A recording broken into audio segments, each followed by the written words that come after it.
Tertúlia. Boa tarde a todos. Hoje é dia 11 de novembro de 2013, é uma segunda-feira.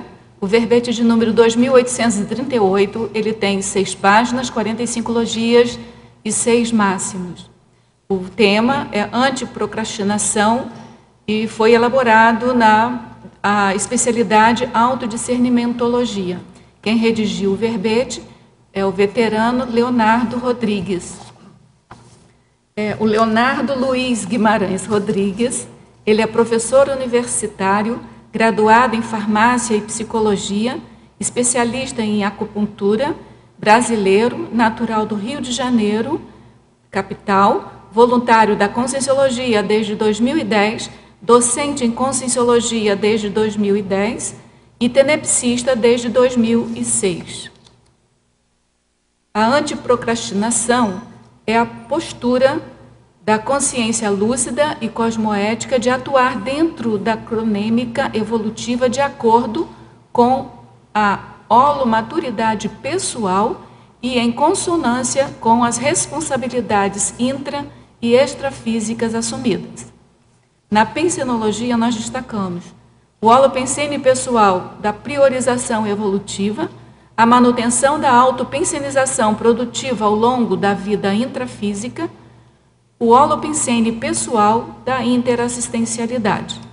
Na fatologia, a objetividade, a autoconfiança, a assertividade, a vontade sendo o maior poder da consciência, as ansiedades e angústias, o ato de viver correndo desnecessariamente, a sensação de estar atrasado e em débito, a condição de sentir-se em subnível, o ato de ficar de costas para a espiral evolutiva, a manutenção do megafoco, a impossibilidade de recuperar o tempo perdido, o ato de adiar até o último instante o posicionamento pessoal, o ato de assumir muitas atividades assistenciais com o intuito de postergar os autoenfrentamentos necessários, as metas pessoais definidas, a personalidade lúcida levando tudo direito, as tomadas de decisão no menor espaço de tempo possível,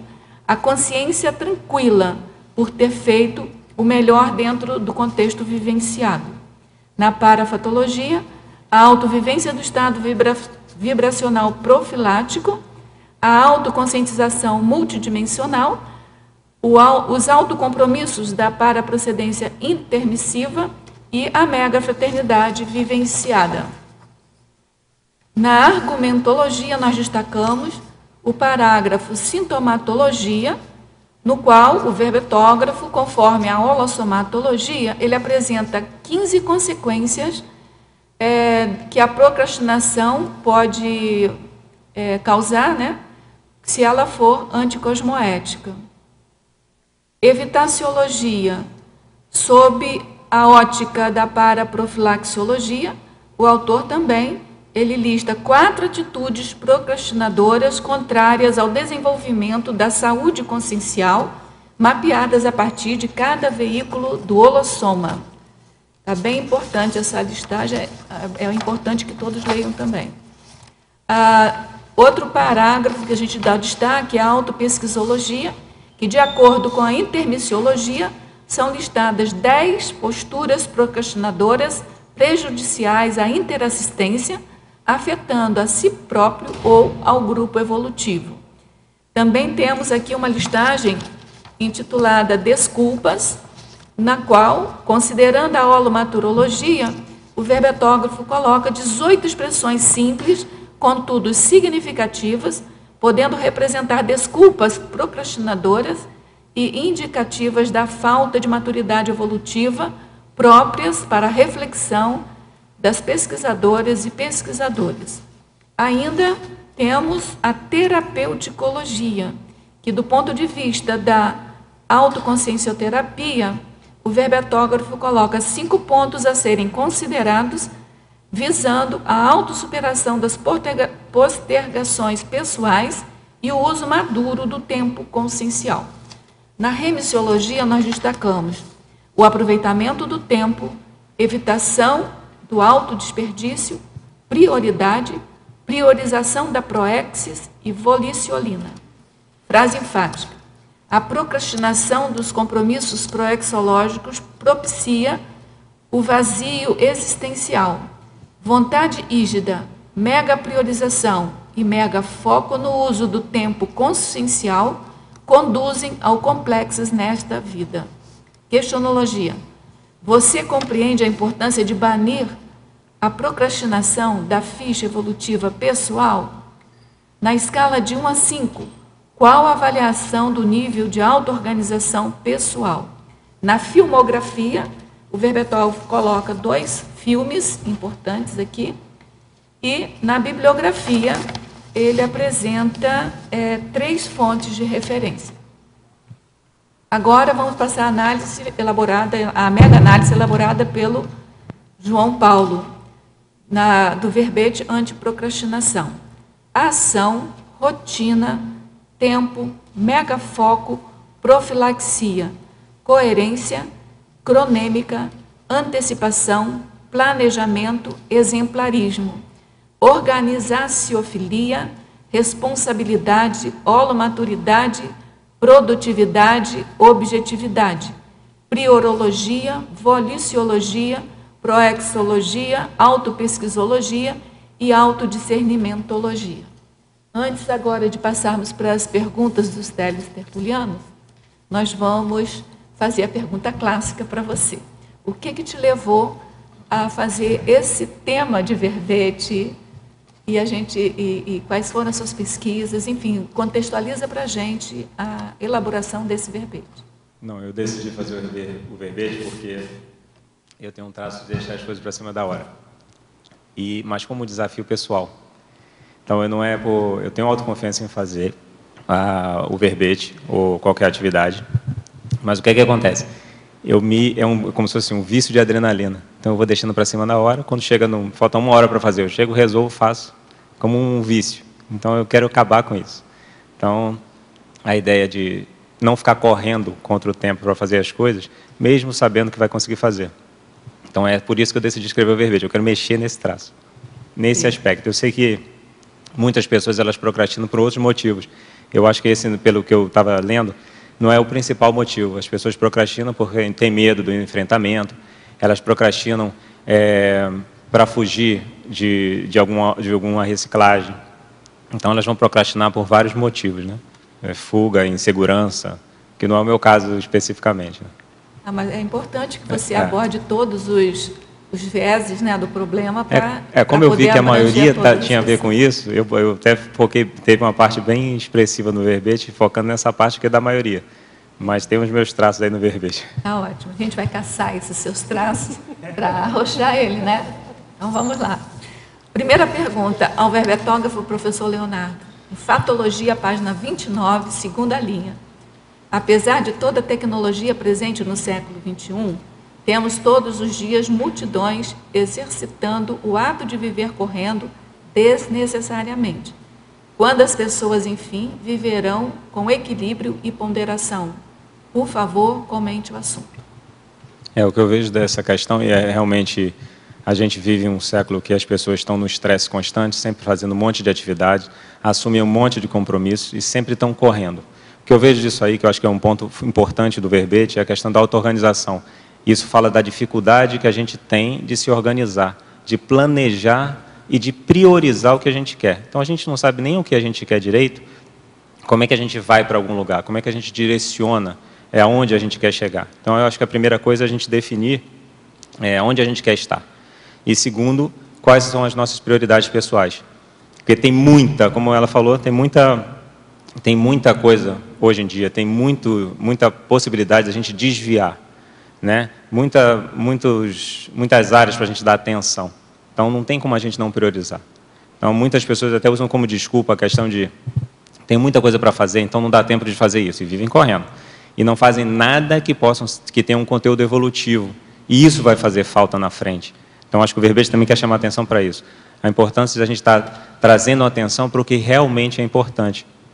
Senão, a gente fica num marasmo evolutivo e a gente perde oportunidades de amadurecer, né, perdendo tempo com coisas que não vão ser, que são infrutíferas no final das contas. É uma dispersão. A gente se dispersa com tanta informação que a gente tem à volta hoje em dia. Em Fatologia, página 29, quarta linha. Poderia falar mais sobre o ato de ficar de costas para a espiral evolutiva? O que eu vejo aí da questão da espiral evolutiva a gente está num fluxo. E a questão é se a gente está dentro desse fluxo ou a gente está fora dele. Tem algumas pessoas que gostam de falar se a gente pegou o trem ou a gente está fora desse trem, né? Já vi a professora Adriana falando da questão da escrita do verbete. Né? A gente quer ficar fora dessa? Olha a oportunidade que está sendo dada. Ontem o verbete foi gratidão. E tudo isso aqui foi construído para que a gente pudesse chegar e a gente pudesse limpar os nossos próprios rastros, né? A gente pudesse resgatar a si próprio e as nossas interprisões. Então, quando a gente perde esse fluxo, essa espiral evolutiva, a gente não abre oportunidade de ter novas vivências. Quando você faz o que você veio fazer, você simplesmente amadurece e pode enxergar novas oportunidades, novas formas de agir. Surgem novas vivências, novos contextos, novas experiências. Se você vira de costas para a espiral, você não faz o que tem que ser feito, ou você procrastina muito para fazer, e você vai perdendo tempo, e às vezes a vida passa. É aquela história que as pessoas falam assim, no ano que vem eu vou fazer isso. Aí ela lista lá 10 coisas. Quando chega no final do ano, eu não fiz. No próximo ano eu vou fazer. E nessa brincadeira, passaram 10 anos e a gente não fez o que a gente tinha que fazer. Se a gente fizesse no primeiro ano, a vida talvez fosse completamente diferente do que a pessoa estaria vivenciando naquele momento. Então, a importância da gente não procrastinar e não virar as costas para essa espiral evolutiva. Vamos pegar esse fluxo e vamos embora nele, porque esse bem-estar íntimo que a gente vai conquistando, com cada nova experiência que a gente dá conta, que a gente não procrastina, isso dá um bem-estar enorme. Não tem preço, né? Aquela história não tem preço. Em Maniologia, página 30. Como reverter a mania de esperar tudo cair do céu na terra das infindáveis bolsas fornecidas pelo governo? Essa é uma boa pergunta. Isso aí eu acho que deixa claro a importância dessa questão, principalmente do Bolsa Família, Bolsa Escola, o que seja, que isso tem que ser durante um período. Isso não pode ser para sempre. Então, é ajudar a pessoa a ter um conhecimento ou uma informação para que ela saia daquilo. Então, acho que isso teria que ter um prazo determinado. A pessoa sabendo esse prazo e sendo feito um programa para que ela se gabarite ou se capacite para alguma atividade qualquer, profissionalizante ou não, alguma coisa que ela aprenda para trabalhar. Infelizmente, o que a gente vê é que as pessoas não assumem a responsabilidade evolutiva e deixam que as outras pessoas tomem conta disso. O governo, a mãe, o pai, um cuidador, ou quem quer que seja. É importante que a gente tenha noção que, se a gente está em determinado contexto, a gente se colocou naquele contexto. E se não tem explicação nessa vida para isso, essa explicação está numa vida anterior. Mesmo que a gente não lembre, pouco importa. A gente precisa assumir que aquela condição tem o nosso dedo. E, a partir daí, a gente listar aonde a gente quer estar. E investir para isso, independente do governo, de quem quer que seja. Não podemos usar a desculpa do outro para a gente não evoluir e para a gente procrastinar. Em Mitologia, página 30, de onde surgiu o mito de deixar a vida escolher o melhor para si? Origem religiosa? A origem religiosa é uma boa hipótese. Onde começou em si, eu não sei. Mas a gente vê muita gente repetindo isso, e no meio religioso, realmente, a gente fica esperando que alguém salve a gente, né? Essa questão salvacionista. A gente tem que parar com isso. Então, tem a ver com o que eu estava respondendo anteriormente. Precisamos assumir a nossa vida, não a responsabilidade pelas nossas escolhas e pelo resultado que a gente vai obter nessa vida, né? Ou a partir das nossas ações ou das nossas não ações, né? Tem socialmente, tem aquela música, né? Deixa a vida me levar, e a pessoa fica esperando as coisas acontecerem. Qual o próximo sinal? Vou esperar o sinal do amparador, para ver para que caminho eu vou seguir. E o amparador não vai dar esse sinal, né? E a vida vai ficar, às vezes, a pessoa vai escolhendo, né? Deixando a vida escolher, ela vai se perdendo nesse processo. E perde aquela vida intrafísica, né? Uma mega oportunidade que a gente está tendo aqui de não procrastinar, de tornar a nossa vida produtiva, né? No dia a dia, de melhorar nossa assistência, melhorar nossas ações, nossas atitudes. Então, quando a gente não melhora um aspecto nosso, seja ele qual for, e deixa as coisas acontecerem, né? Que seria o contraponto, às vezes, a gente não está impactando só a gente evolutivamente, mas a gente está impactando as pessoas à nossa volta. E aí eu acho que a gente tem que se perguntar qual o exemplarismo que a gente quer dar para as pessoas. Os nossos exemplarismos impactam as pessoas de que forma? Positivamente ou negativamente? Então, acho que isso é uma parte do que eu queria abordar com essa questão do mito aí. A gente tem que fazer que é uma furada esse mito, né? A gente tem que fazer acontecer, né? Eu lembro muito que o professor Valdo, uma das primeiras coisas que me impactou aqui, foi quando o professor Valdo falou que sincronicidade boa é aquela que você acorda de manhã, pensa numa possibilidade e sai para a rua para fazer aquilo acontecer. E até a gente aqui tem a concepção de que sincronicidade, você tem que estar atenta porque alguma coisa vai acontecer. Mas ele coloca exatamente essa postura de você fazer acontecer aquilo, né? E aí a sincronicidade aparece, pela sua ação, pela sua energia que você colocou naquilo. Você como se você fosse um atrator das coisas acontecerem. Verdade. Então você é o pilar daquilo. Aí aquilo mexeu muito comigo, assim, porque muda completamente a forma de você pensar. É o que a gente vê socialmente, assim, na maioria das pessoas, que as pessoas elas não trazem a responsabilidade das coisas para si. É muito mais fácil se vitimizar e colocar a culpa de tudo no outro, no governo. Aconteceu assim, é o azar, tive muito azar. E o que é o azar, se não escolhas erradas daquela consciência? Então, se a gente quer ter escolhas melhores, a gente quer ter sincronicidades positivas, a gente tem que botar energia para mudar as coisas, né? Não ficar procrastinando. Fazer acontecer, atrair, né? Atrair. Aquilo, né? É a história de definir a meta e correr atrás dela. Correr atrás. Onde eu quero estar.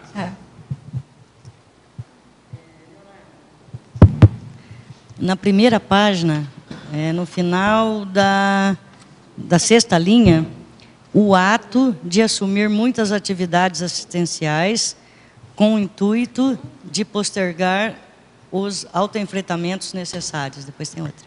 Esse daí eu coloquei porque eu conheço várias pessoas que... Aí eu quis frisar a questão da assistência. Socialmente isso ocorre, por exemplo, uma pessoa que é workaholic. Ela investe todas as fichas no trabalho e o que a gente vê em atendimentos e estudando aqui, essas pessoas deixam de lado o grupo, deixam de lado elas próprias, a autoassistência está embaixo. Ela não quer enxergar alguma coisa, então ela ocupa o tempo inteiro dela trabalhando. Nesse caso, eu quis chamar a atenção para a assistência. Por quê? Porque eu conheço várias pessoas que assumem várias atividades assistenciais e dão muitas aulas, elas estão sempre disponíveis para tudo, que é o máximo, mas, em contrapartida, a vida pessoal dela está de lado. Então, tem lá a recém da vez, tem a superação emocional da vez e a pessoa está deixando isso de lado. Então, eu acho que isso é muito sério, porque às vezes a pessoa foi extremamente assistencial na vida dela, mas com ela própria ela não enfrentou o que ela precisava enfrentar. A gente veio aqui também para fazer autoassistência, a gente veio aqui para superar os trafares, a gente veio aqui para fazer as recins pessoais. Então, a pessoa deixa isso de lado, porque ela não quer mexer no que incomoda, nas feridas pessoais, e aí ela faz um monte de coisa para ajudar. Então, você pode até especular a qualidade dessa assistência que ela faz, né? Porque se ela não se Perfeito. A assistência não aumenta, o que eu vejo é que ela fica estável, né? Então, um patamar médio. Né? Não vai crescendo, porque você vê que a pessoa está em um conflito emocional. Você está enxergando aquilo. E a pessoa foge daquela situação. Realmente gera um incômodo a gente enfrentar alguma coisa que está ali, a nossa ferida. Mas a melhor coisa que tem que fazer é não procrastinar em relação a isso. A gente precisa investir, doa o quanto doer. Porque depois que você passa daquele sofrimento inicial, que na verdade a gente tem que deixar de ver como um sofrimento e passar a ver como um desafio pessoal, se melhorar, a gente precisa enxergar o que a gente não é bom, o que dói, o que incomoda, porque exatamente isso está sinalizando qual é o próximo passo nosso. Se a gente não vê, ou não quer ver, ou esconde, empurra para debaixo do tapete o que incomoda a gente, e a gente vai fazer um monte de coisa que vai ajudar outras pessoas, essa assistência está comprometida. Realmente está comprometida.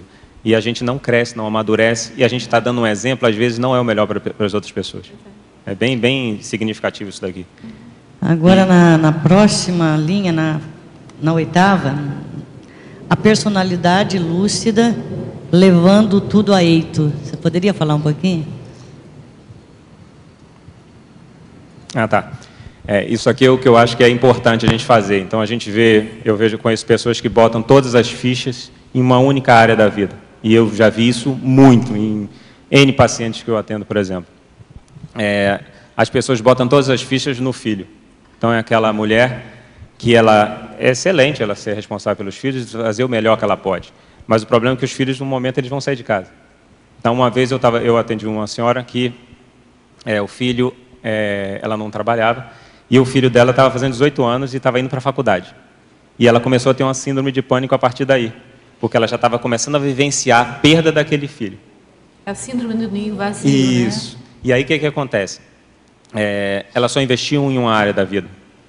E a gente precisa investir em várias áreas na vida. Como é que a gente pode investir só no filho, que é extremamente importante investir?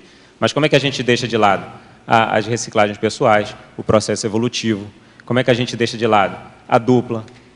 Porque o investimento, às vezes, é em uma área só. Como é que a gente pode investir, como eu dei o exemplo anterior, na questão do trabalho unicamente? Como é que a gente pode deixar de lado a questão dos exercícios físicos, com as N comprovações que a gente tem aí? Então, a gente tem que priorizar, daí a importância da priorização na procrastinação. A gente tem que priorizar o que é importante, para a gente abrir mão de coisas que não são importantes. Então, tem que dar tempo para o filho, para fazer exercício físico, para o trabalho, para a autopesquisa, para a assistência, e isso realmente precisa de um nível de organização muito bom, senão a gente realmente não consegue fazer.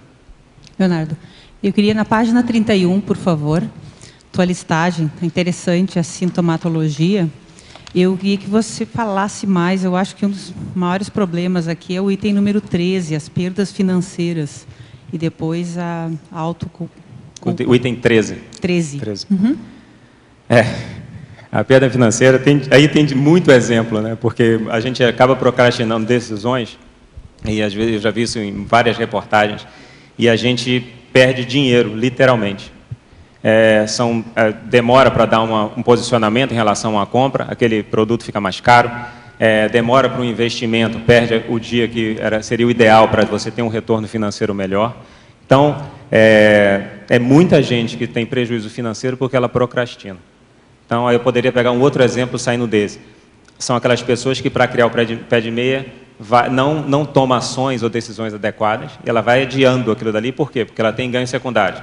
É o pai, é a mãe que sustenta, e a pessoa não cria a partir dela aquelas decisões. Então, chega um ponto que os pais não vão estar mais ali. E, às vezes, ela teve N perdas, não só a financeira, porque ela não começou a investir antes. Ela não começou a calçar aquilo antes. E qual o vínculo que você faria com a dificuldade financeira, no sentido de a pessoa já ter uma boa idade para estar estruturada financeiramente e ainda está correndo atrás, contando ali os tostões, com dificuldade de fazer pagamentos? Você faz alguma associação aí? Aí entram várias coisas. Acho que, primeiro, as escolhas pessoais ao longo da vida. Então, se a pessoa, dependendo da escolha que ela teve, ela vai ter uma dificuldade maior ou menor financeira no futuro. E ela vai ter que calçar aquilo de outra forma. Então, a ideia aqui é a gente ter o pé de meia para quê? Para que a gente, quanto antes, a gente se livre dessa necessidade, mas não para ficar ao léu, mas para poder investir... Só léu, né? Ao léu. Só léu que pode ficar ao léu. Só léu. Para ela investir no que é importante, assim, no que é evolutivo, no que vai ajudar ela e as outras pessoas. E o que eu vejo disso daí, essas escolhas erradas no início da vida, as imaturidades nossas, realmente, e eu acho que tem algumas repercussões também de outras vidas, né? Então, às vezes, são aprendizados de pessoas que tiveram muita coisa, e não estou dizendo que todos os casos são esses, mas que eu conheço alguns casos, pessoas que vêm para servir os outros. E elas precisam servir os outros, porque em outras vidas elas só foram servidas. E isso de N formas. E às vezes você vê que a pessoa fica irritada em fazer aquilo. Então eu conheço um caso bem real, que próximo, e é típico. E até que ponto não tem também essa influência da ficha evolutiva pessoal, ou da paragenética até determinado ponto, nessa dificuldade de avaliar a questão dos empreendimentos, a organização financeira. Deixa eu só pegar o link, então. Nisso que você falou, a pessoa que vai servir os outros, ela não entende como oportunidade evolutiva e se irrita. A questão financeira, alguém poderia, hipoteticamente, pensar, não, mas então o fato de eu não ter dinheiro pode também ser uma oportunidade para aprendizado. Aí, mas aí entra uma coisa aí.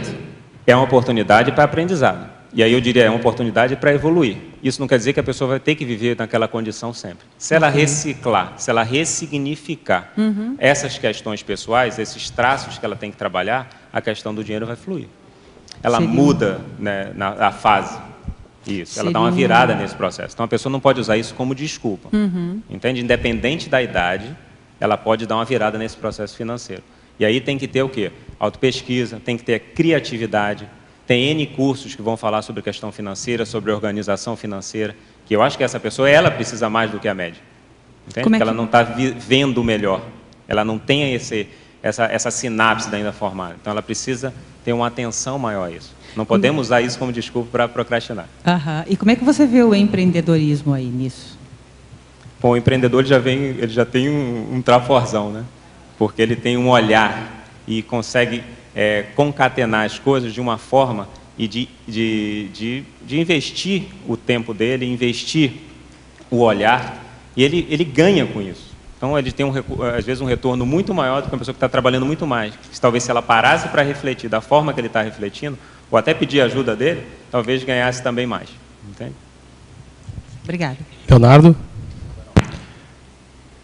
Gostaria de perguntar, ali na fatologia, tu colocaste na 5ª linha o medo de errar, e depois na 10ª, as tomadas de decisão no menor espaço de tempo possível. Gostaria que tu fizesse um cotejo dessas duas questões aí, tá? E depois tem mais uma coisinha. Né? Ok. O medo de errar é porque muita gente, a pessoa não toma uma atitude porque ela realmente tem medo de errar. Ela fica preocupada com a autoimagem, fica preocupada com a avaliação da outra pessoa. A gente vai errar, não tem saída. Agora, a ideia é que a gente erre, mas que a gente não erre o mesmo erro. Então, vamos tentar calçar o máximo para a gente não errar. Mas errar faz parte. Como é que a gente evolui sem errar? O erro ele vai indicar exatamente aonde a gente precisa investir o tempo para que a gente não venha a perder tempo no futuro com ele. Então, eu vejo o medo de errar dessa forma. Frisando aqui a questão da pessoa abrir mão dela, do autoenfrentamento dela, do exemplo saudável, por causa desse medo. Que ela tem medo de ir à frente. Posso usar um exemplo? Eu dei um exemplo do verbete, eu acho que é um exemplo bom, que eu conheço várias pessoas que querem escrever o verbete, às vezes até mandam a definição, tem gente que enrola para mandar a definição. Mas aí entram várias questões pessoais que a pessoa precisa avaliar. Né? Então, às vezes, ela tem medo da exposição, ela tem medo de chegar aqui e dar um branco. Qual é a pior das hipóteses? A Rosa falar mais um pouco. É a pior das hipóteses. Então, a pessoa tem que... Vamos arriscar. Então, a gente precisa desenvolver... O professor Valdo estava falando, acho que foi ontem na mini tertúlia, a gente precisa desenvolver a liderança. Como é que a gente desenvolve a liderança se a gente não põe a cara a tapa? Se a gente não se dispõe a errar, não com o objetivo de errar, mas se a gente não se dispõe a crescer, vamos ficar na pressão, vai. No máximo pode acontecer uma taquicardia, uma dorzinha de barriga, depois a gente dá conta disso. Apresenta 30 verbetes que isso passa. Né? Mas, Leonardo, até porque a gente tem agora a nossa Enciclosapiens, né, que é a instituição conscienciocêntrica mais nova, que passou a existir desde ontem, e a gente lá tem alguns trabalhos que ajudam. Por exemplo, se a pessoa tem medo de dar branco, se tem medo de enfrentar aí o receio, né? Medo é exagero, mas o receio de sentar aí no banco dos réus, como o professor Valdo fala, a gente tem um trabalho que a gente chama de pinga-fogo, né? Sentam 2 professores da Enciclosapiens com o verbetógrafo e antes do dia a gente faz como se fosse um ensaio, né? da tertúlia. Então, assim, de fato o que a gente vê é que não tem problema nenhum. Não tem justificativa. A pessoa tem um monte de aporte para poder fazer, um monte de gente ajudando, um monte de gente revisando. Eu estou falando isso porque se alguém não souber, né, se tem esse problema e não souber que tem esse serviço aqui, ela pode fazer tranquila, né? E depois, quando chegar aqui, é só conversar com a gente que a gente marca. Não precisa de deixar de participar conosco do grupo de 500 verbetógrafos por causa disso. Então, né? Ninguém pode dar mais desculpa para procrastinar essa questão de escrever o verbete. Se tiver alguma dificuldade para escrever o verbete, a gente também tem um programa de verbetografia que ajuda muito. Então, eu acho que não tem mais desculpa, né? Eu acho que se quem estiver nessa situação, que quiser vencer a procrastinação, é só procurar a gente que a gente arranja o meio. Ou seja, em resumo, não tem como dar desculpa para a gente, não só o verbete, para a gente não fazer qualquer coisa que a gente queira. Ainda mais hoje em dia, com a quantidade de informação em todas as áreas. Então, se a gente sabe o que a gente quer, a gente bate cabeça nisso, pode acontecer, mas a gente vai chegar onde a gente quiser. Então depende dessa questão da vontade inquebrantável para botar isso em prática.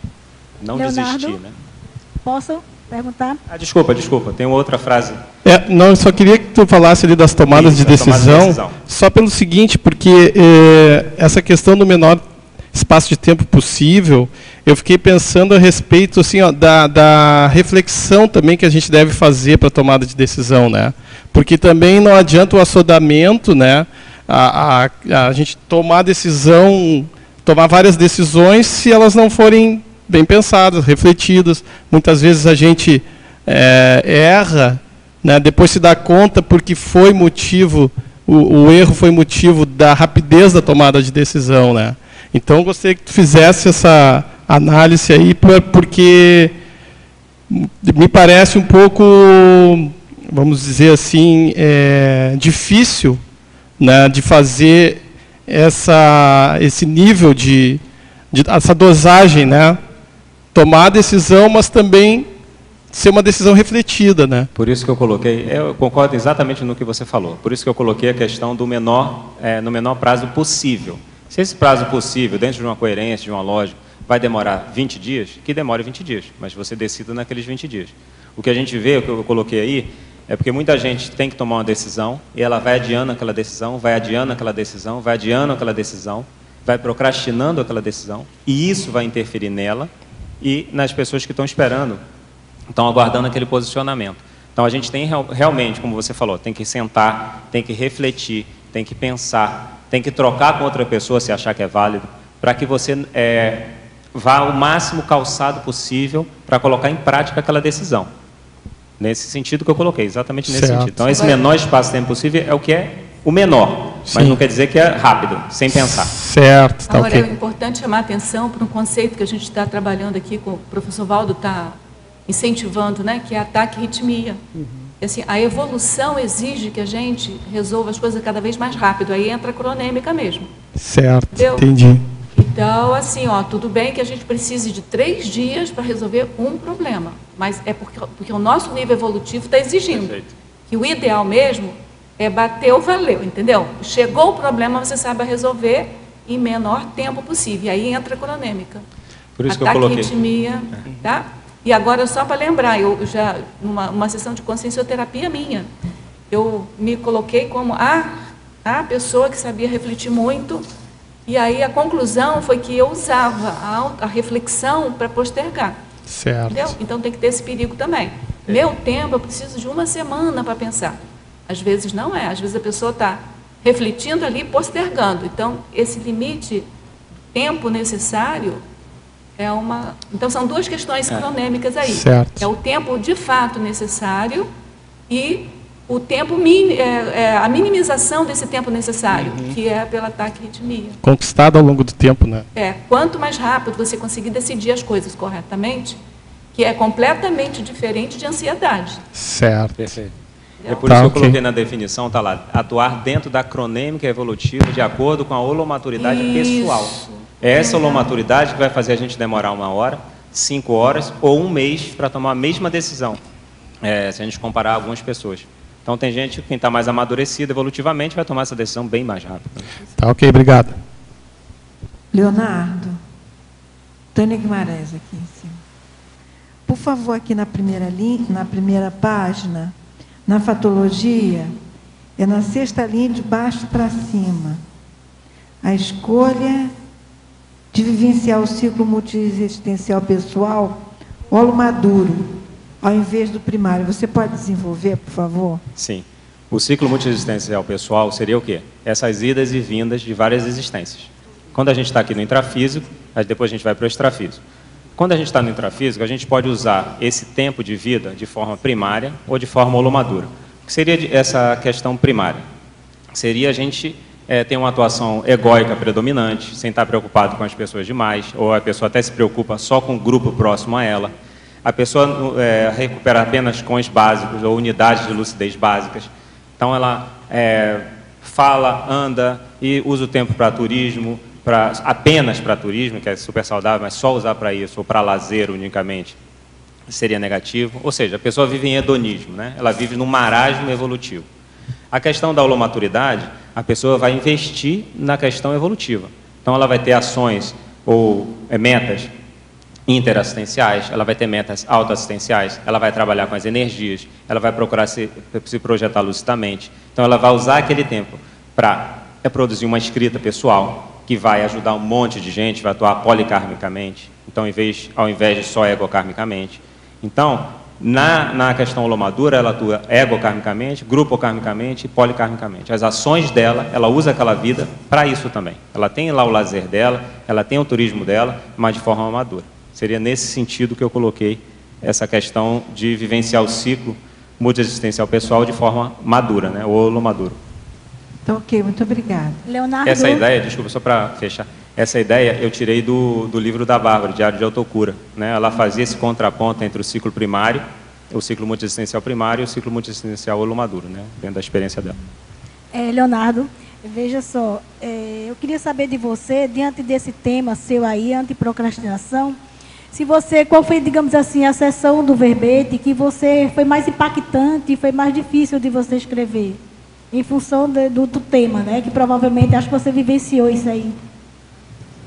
Não, é melhor você repetir, porque muita gente chegou depois da contextualização que já você foi fez. Falado. Não, é porque é importante. Por que você fez esse Não, verbete? eu fiz o verbete porque eu assumo os compromissos, eu faço o que eu acho que é saudável, mas a questão é que eu deixo para cima da hora. Então, isso me gera um desgaste energético que eu não quero ter. Então, eu escrevi o verbete para mexer nesse traço.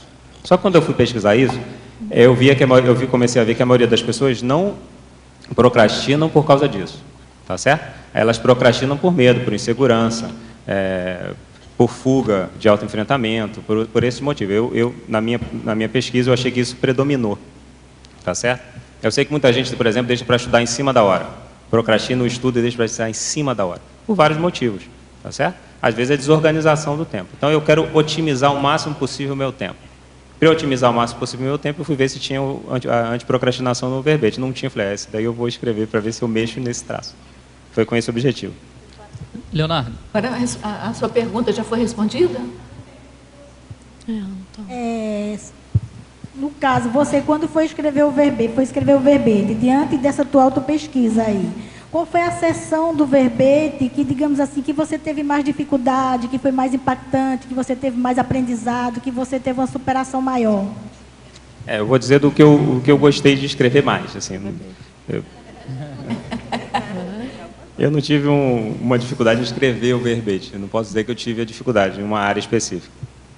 Eu gosto muito da parte da evitaciologia. Acho que foi uma parte que eu achei bem interessante, está na página 3. Né, sob a ótica da paraprofilaxiologia, né, 4 atitudes procrastinadoras contrárias ao desenvolvimento da saúde consciencial. Gostei muito também dessa seu... Eu trabalho na área de saúde e eu sempre que eu escrevo um verbete, eu fico pensando como que aquilo afeta a saúde consciencial da pessoa e o que ela pode fazer para evitar isso, ou como eu posso chamar a atenção para a pessoa refletir em cima disso. E aí eu botei os 4 veículos, são coisas simples, mas que diariamente eu atendo pessoas que, por essas coisas simples, ela tem repercussões na saúde dela, certo? Então, as pessoas que adiam a água para daqui a pouco, então, eu conheço muitas pessoas que estão trabalhando e, não, vai levantar para tomar água. Ela até sente vontade de tomar água. Não, daqui a pouco eu levanto, vou escrever só mais essa linha. Pronto, aí passou mais meia hora. Passou mais 1 hora. E aí, naquela manhã, ela não tomou água. Isso vai ter uma sobrecarga no corpo físico? Vai ter uma sobrecarga no corpo físico. Adiar o almoço, ou almoçar, eu poderia até botar aí, almoçar, discutindo o problema, tá? Mas adiar o almoço seria na questão da procrastinação. Ambas as coisas vão impactar a saúde. Adiar o check-up médico é uma coisa importante e muita gente adia as idas aos médicos, tá certo? Em relação à questão da energia, a gente adia muito a questão do domínio energético, a gente tem o domínio energético que a gente quer ter, a verdade é essa, porque a gente precisa trabalhar energia às vezes, a gente percebe que a gente não está no nosso melhor, mas a gente procrastina para daqui a pouco, ou a gente não tem saco, ou a gente fica com preguiça. Tudo isso são formas de procrastinar. Então, a gente não vai dominando esse processo energético. Em relação à psicossomática, aí eu comecei até com o que eu acho talvez o mais importante, aí, que seriam as reconciliações. Então, a quantidade de gente que tem problema nessa área de se reconciliar é muito sério. Então, as pessoas vivem e sofrem a vida inteira, 10 anos, 20 anos, 40 anos, porque elas têm dificuldade de mexer nesse traço. Então, é irmão que não fala com irmão, mãe que não fala com o filho, e assim sucessivamente. Todo mundo aqui deve ter uma experiência nessa área, né, de pessoas que não se reconciliam. O importante é que a gente não dê esse exemplo para outras pessoas. O nosso exemplo tem que ser de reconciliação. E aí cabe aqui a gente refletir da seguinte forma: independentemente do erro ter sido do outro, é melhor que você vá lá e peça desculpa e se reconcilie. Por quê? É menos uma pessoa contra você pensando. Essa pessoa não está mais pensando contra você, ou pelo menos alivia alguma coisa. Então você está ajudando aquela pessoa. Então é importante que a gente pense muito nessa questão da reconciliação, porque quando a gente adia a reconciliação, existe um ônus. E esse ônus a gente vai pagar não só com a saúde. Às vezes desvia-se a PROEX por causa de uma reconciliação não feita. A gente adia esse processo. É uma imaturidade nossa quando a gente está tendo esse tipo de atitude. E em relação à mental somática, deixa eu voltar na psicossomática, a última área aí, adiar a aquisição da pacificação íntima. Esse daí, o que não falta hoje é informação para a gente mexer nisso. Ontem no verbete, a professora Renata, até ela escreveu anti-irritaciologia, e ela estava falando, o Marcelo Silva até deu o exemplo. E ele falou da questão da raiva, que fisiologicamente ela dura só 90 segundos. A partir daí, é uma escolha a gente manter essa condição. Então, como que a gente não se permite melhorar nesse aspecto da pacificação? Às vezes não é só isso, às vezes tem um monte de coisa que irrita a gente, ou que deixa a gente desequilibrado emocionalmente, que vai estar afastando a gente dessa aquisição da pacificação íntima. Pode ser uma reconciliação não feita, mas normalmente tem um fundo emocional aí por trás dessa não conquista da pacificação íntima. E na mental somática aí eu destacaria coisas básicas, né? No meu caso, o que eu acho que é mais importante, que eu vou frisar, é a questão adiar as pausas autorreflexivas indispensáveis. Se a gente não para refletir nas ações que a gente tem no dia a dia e nas repercussões que aquelas ações tiveram para nós e para o outro, a gente está realmente perdendo tempo, porque a gente acaba repetindo a mesma atitude no dia seguinte, daqui a uma semana, simplesmente porque a gente não parou para ver aonde a gente erra e as repercussões desse erro. Eu acho que essa sessão foi a mais interessante, ela junto com a terapeuticologia também, que eu gostei de escrever bastante. Leonardo, eu gostaria que você explicasse o seu mega pensene. Antecipemos crises existenciais. Eu botei esse mega pensene pela minha experiência atendendo os pacientes de acupuntura. O que eu vejo muito as pessoas sofrendo crises que elas já poderiam ter passado há muito tempo. E quando a pessoa não supera uma crise qualquer, ou ela espera chegar no limite para ela tomar uma decisão, às vezes ela perde aquele corpo físico. Exatamente porque ela já poderia ter tomado a decisão bem antes. Toda vez que a gente não resolve alguma coisa, ou que a gente tem algum mal-estar, em algum momento aquilo vai aflorar. Esse núcleo, eu vou chamar de núcleo, ele está ali dentro da gente. E isso vai impedir que a nossa energia flua adequadamente, que a nossa pensenidade flua adequadamente. Então, aquela energia ali, daquela situação não resolvida, em algum momento ela vai aflorar. Se a gente consegue puxar isso antes, que aquilo, ao invés de ser uma bola de gude, vira uma bola de basquete, vai fazer diferença. Então, porque aquela energia maior, não trabalhada, vai ter mais repercussão para a gente dar conta dela. Então, se a gente pega uma crise quando ela está no início, melhor. A gente resolve ela mais fácil. Mesmo que doa aquilo, a gente consegue resolver ela mais fácil. Procrastinar a crise, ou antecipar as crises, eu acho que seriam talvez uma das decisões mais lúcidas que a gente pode ter. Porque se a gente resolve as crises que vão aparecendo, e a gente antecipa, acho que a gente está enxergando ainda só traços dela, a gente evolui mais rápido. Por isso que eu botei esse mega pensene. Nesse verbete eu botei só esse, para frisar bem essa questão da importância da gente fazer outra pesquisa e mexer e cavucar ali qual é o próximo gargalo que a gente tem que superar. Quer dizer, ser proativo. Ser proativo o tempo todo. Proativo em relação a isso. E também na fatologia, a quinta linha de cima para baixo e a quinta linha de baixo para cima. A criação de monstros inexistentes e a desdramatização. Elas têm relação, não é? Parece que são até antípodas. Exatamente, elas têm relação direta. Isso aí eu coloquei porque muitas pessoas, eu vou dar um exemplo que eu acho que vai ficar mais claro. Eu já vi esses comentários, eu não vi de várias pessoas ao mesmo tempo. Ao mesmo tempo não, em situações diferentes. Então, pessoas que vão se preparar para fazer a prova da Conscienciologia, para a docência, ou até para estrear na sala de aula. E elas vão adiando, porque não, isso é muito difícil. E aí a palavra muito, nos casos que eu vi, era predominava. Não, isso pode dar muito problema. Não sei se eu estou preparado ainda para isso.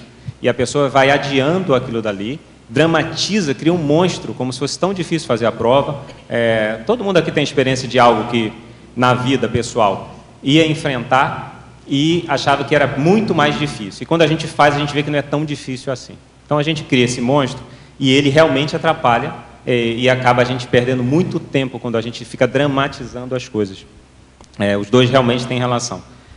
Não dá para a gente ficar perdendo tempo por causa disso. É importante que a gente arrisque e que se a gente não está confiando muito na gente, a gente confia no amparador. A pior das hipóteses é a gente pagar um mico, mas a gente evolui depois, entende? A gente precisa arriscar mais. O que eu vejo é que muita gente fica com medo de arriscar. Vamos arriscar mais, faz parte a gente errar. Estou repetindo isso de novo, porque realmente eu acho que é importante. Precisamos nos colocar em prova o tempo todo, não com o objetivo de arrogância ou outra coisa nesse sentido, mas com o objetivo da gente estar trabalhando nossos traços. Porque quando a gente se bota em prova de alguma coisa, quando a gente assume um compromisso, principalmente evolutivo, a gente naturalmente vai se deparar com nossas limitações. A gente vai se deparar com traços que a gente tem que trabalhar. E isso é importante.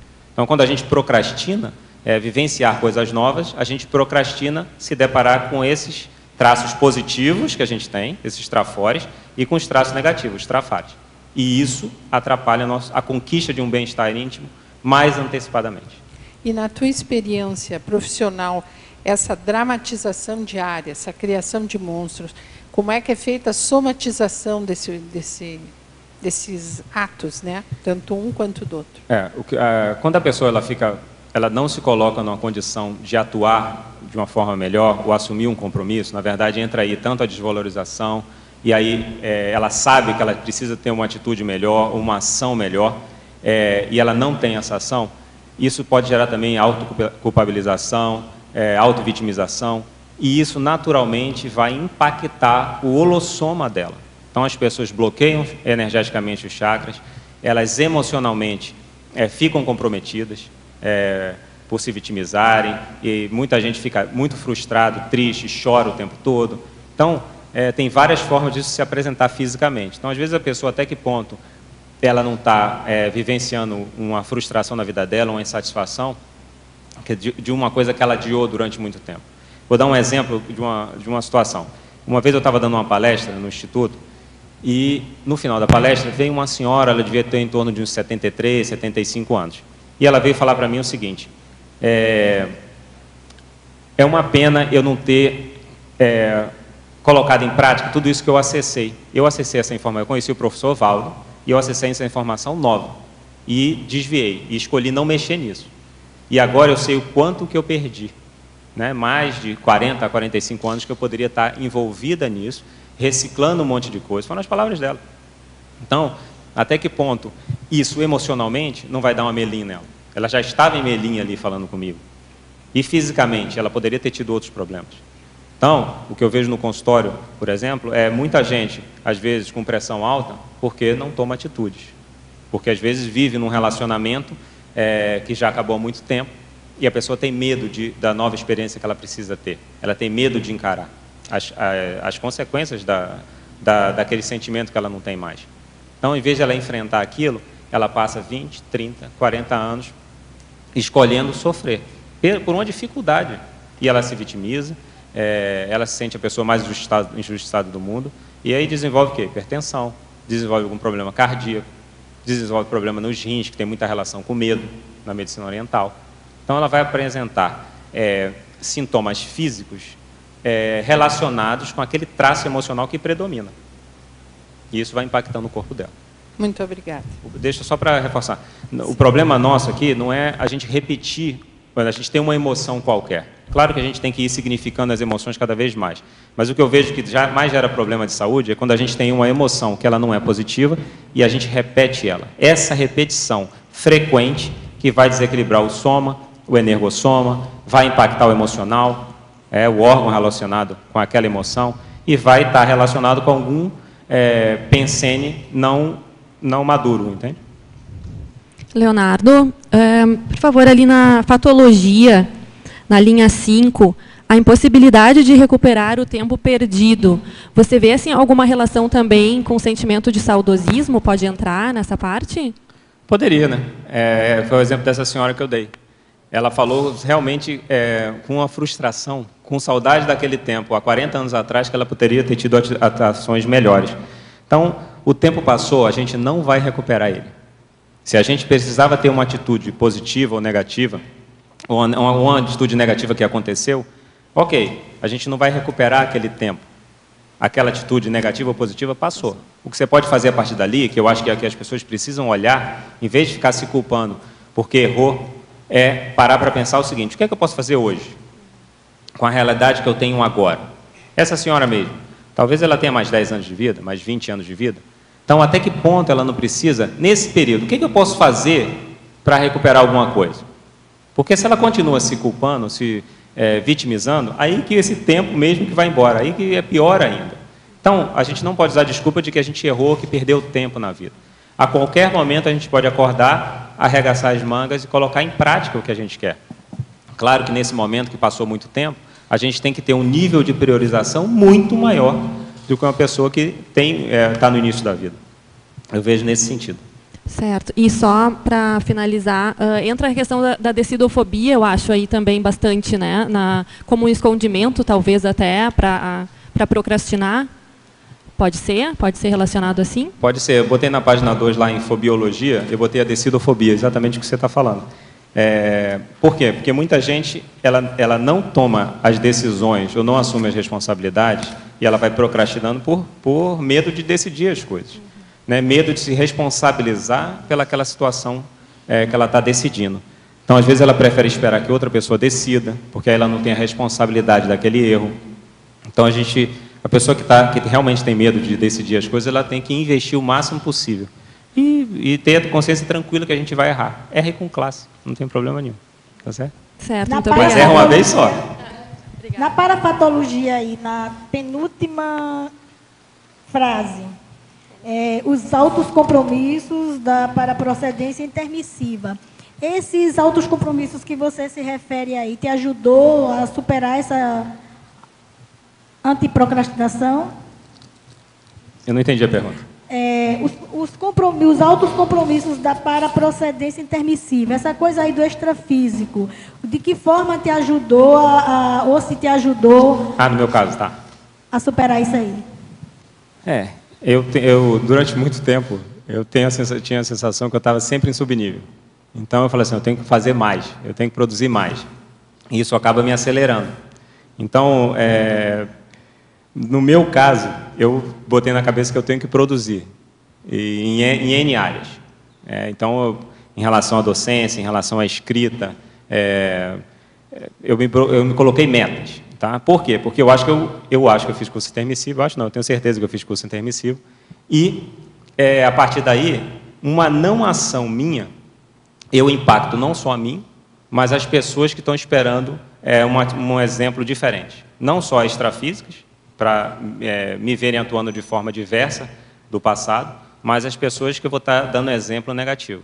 Então, se eu me comprometo, e quando a gente escreve o verbete, ou quando a gente está dando aula, você está servindo de exemplo para as pessoas. Mesmo que você erre alguma coisa, que seja um exemplo negativo, ok. Em algum momento você vai enxergar ele. E aí você vai poder atuar. Então, a gente vai errar? Vai. A gente vai ficar explícito onde a gente é bom, onde a gente ainda tem os trafares? Vai. Mas isso faz parte do serviço. As pessoas vão acabar pontuando, os contextos vão estar mostrando isso. A gente precisa, em vez de ficar preocupado com o erro, olhar para esses contextos e ver o que vem depois disso, para que a gente possa mexer, reconhecer os trafores e se apropriar cada vez mais dele, porque isso ajuda muito na questão de evitar procrastinar, como a gente precisa também evitar, parar mesmo, no fundo parar para a gente enxergar o que a gente não é bom. E aí pedir ajuda mesmo, se informar o máximo sobre aquele assunto para a gente superar ele.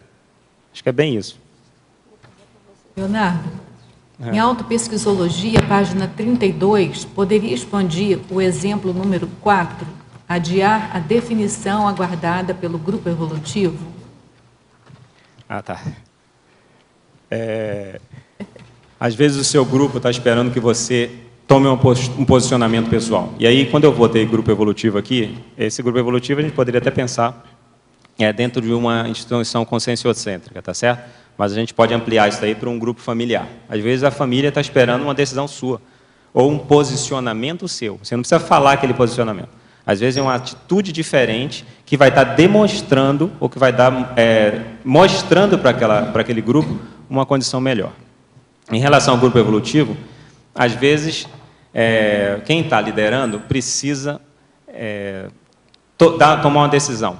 E o grupo está esperando isso. E se essa pessoa, ela adia, ela procrastina essa decisão, a consequência é o quê? Assediar o grupo.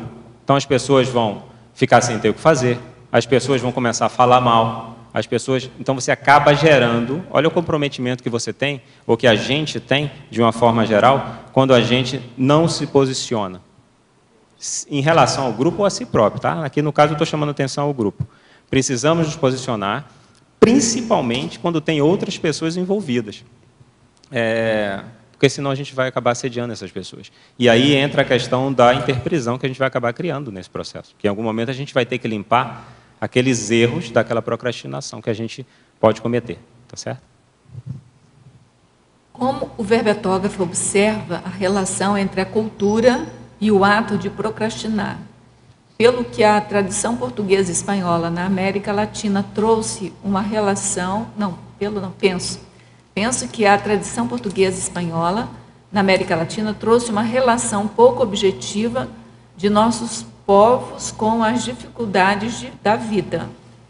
Em contrapartida, os povos germânicos, como os alemães e os ingleses, têm uma tendência a serem mais objetivos em tudo que fazem. Então, como é que você vê essa relação entre a cultura pessoal e a procrastinação? A cultura realmente ela vai... É a questão da influência mesológica, né? Ela vai influir naquele indivíduo. Essa influência aí, como a gente não nasce num local por acaso, a pessoa tem que aprender a lidar com ela. E provavelmente ela trabalhou essa possibilidade num curso intermissivo, que seja. O que eu vejo é o seguinte: quanto mais a cultura for objetiva, mais ela favorece as coisas mais claras. Por isso que eu botei na fatologia, na primeira linha, a questão da objetividade. Então, o que é que seria o contrário da objetividade? A pessoa ser prolixa na forma de falar e na forma de atuar. Isso realmente vai levar à procrastinação. Se você pode falar uma coisa em 2 palavras, em 2 frases, o que seja, melhor. Você não precisa de 5 frases para falar aquilo. E isso realmente poupa o tempo seu e do outro que está escutando. E evita a pessoa ter entendimento diverso. A questão da cultura aí, tem culturas que vão favorecer a objetividade e a questão de não procrastinar. A cultura brasileira, ela tem realmente uma questão de procrastinação, né? Tem a questão da música lá, deixa a vida me levar, todo mundo quer ter o prazer de ficar bem, fazer as coisas sem esforço, né? O jeitinho brasileiro de estar bem em cima de tudo. Então, essa cultura ela acaba favorecendo mais a procrastinação. Por quê? Porque ela dá um olhar muito positivo para a questão do se dar bem, né? De viver no prazer o tempo todo, de ter o fim de semana. Eu conheço a maioria das pessoas que eu conheço. Tem a questão do fim de semana apenas. Já começa sexta-feira, ela precisa do shopping e ela fica, às vezes, o fim de semana inteiro no shopping, na alimentação, no lazer, nas saídas, e ela não dá atenção em nada vinculado a alguma coisa que seja positiva. Então, a cultura vai influenciar? Vai. Mas a gente não pode usar essa cultura para justificar as nossas procrastinações. Então, quando eu era adolescente, eu ficava sempre pensando assim, como é que eu vou além da questão da cultura? Não sei de onde eu tirei isso, mas eu ficava pensando nisso. Como é que eu vou além da questão da cultura? Porque a cultura realmente é um peso, enquanto a gente não enxerga como ir além dela. E hoje em dia, eu acho que ir além da cultura é você entender muito sobre aquilo. Então, você vai estudar bastante, você vai se informar bastante, para você entender o que tem por trás de cada conceito histórico. E aí você vai entendendo por que o Brasil funciona de determinada forma, por que a Alemanha funciona de determinada forma, por que Londres funciona de determinada forma. Então, acho que o estudo, o parapsiquismo vai tirando a gente, ou vai ajudando a gente a enxergar mais sobre essa questão da influência cultural ou mesológica sobre as nossas ações, para procrastinar, a favor ou contra.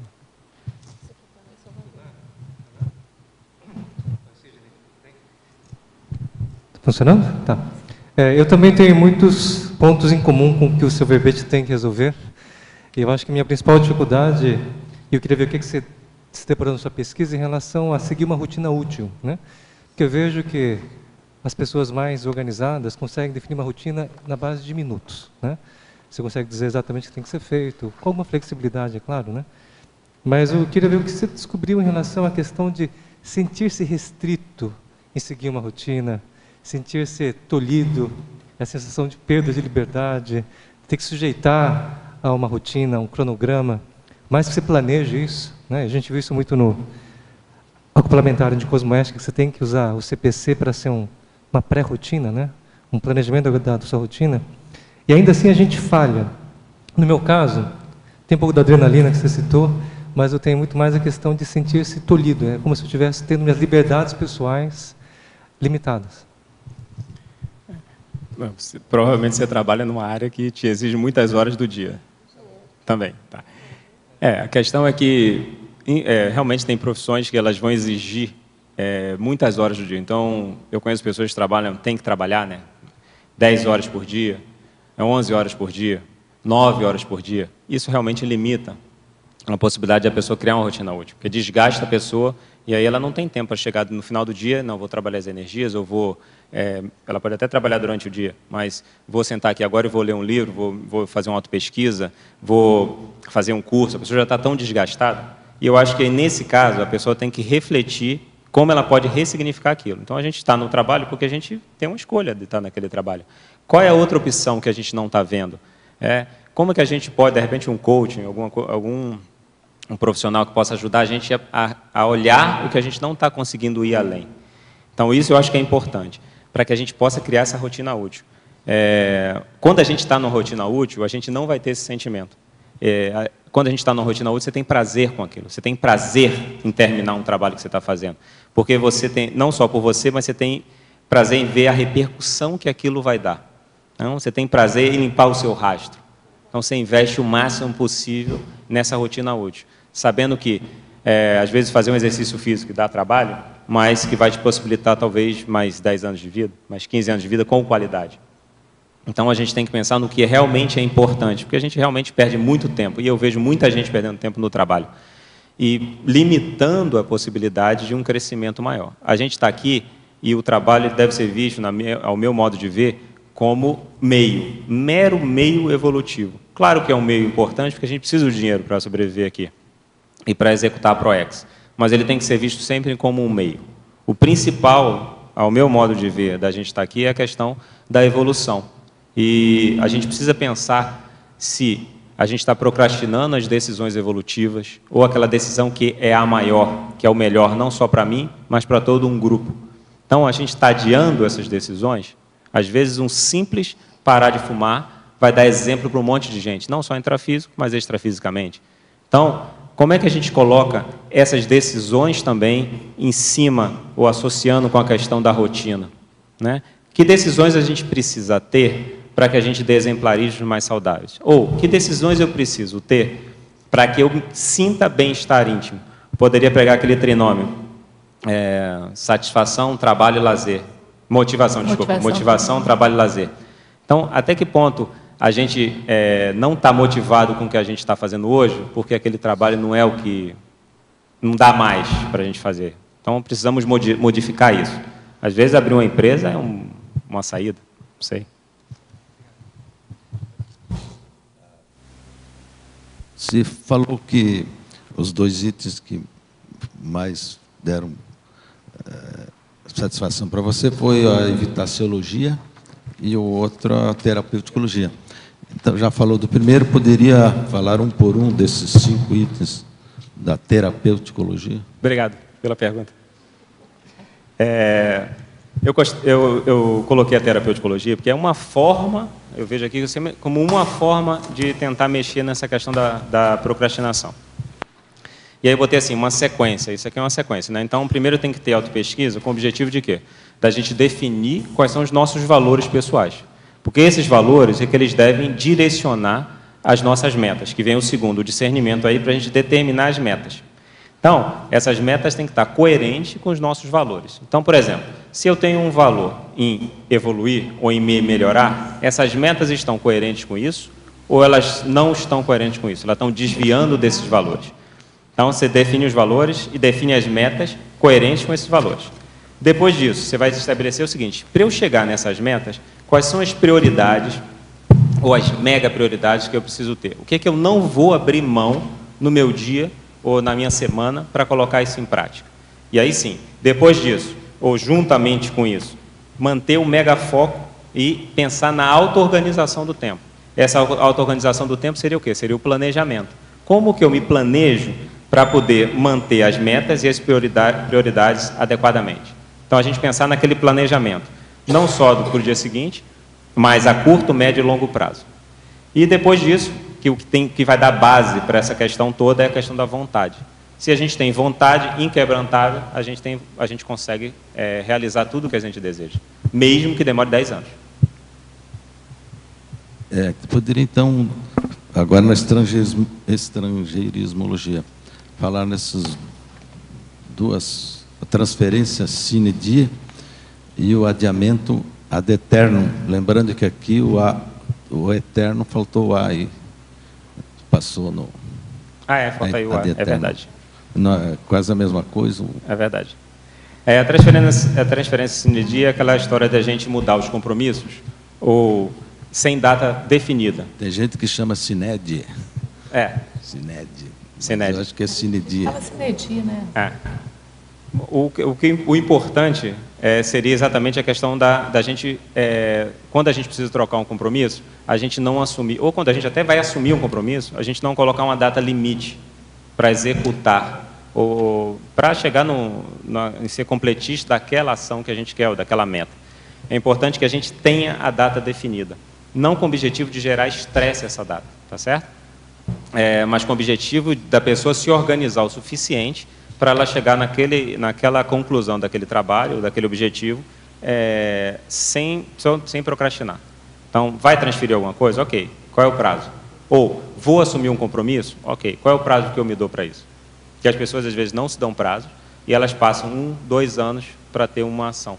Então, ontem eu escutei uma pessoa falando exatamente isso. Ele tinha convidado uma pessoa para escrever um curso, e a pessoa, isso foi esse mês, né? E a pessoa falou assim: tudo bem, eu escrevo o curso, pode ser para 2015? Aí ele falou: não, para 2015 você não precisa. Quase. Aí ele falou assim: para 2015 você não precisa escrever o curso. Certo? Então, aí a pessoa falou assim: não, então tudo bem, eu vou escrever. Está escrevendo para dezembro desse ano. Então, olha só como a gente pode procrastinar e se enrolar, né, com o tempo. Então, é nesse sentido, da gente precisa assumir datas coerentes com a nossa realidade pessoal, né?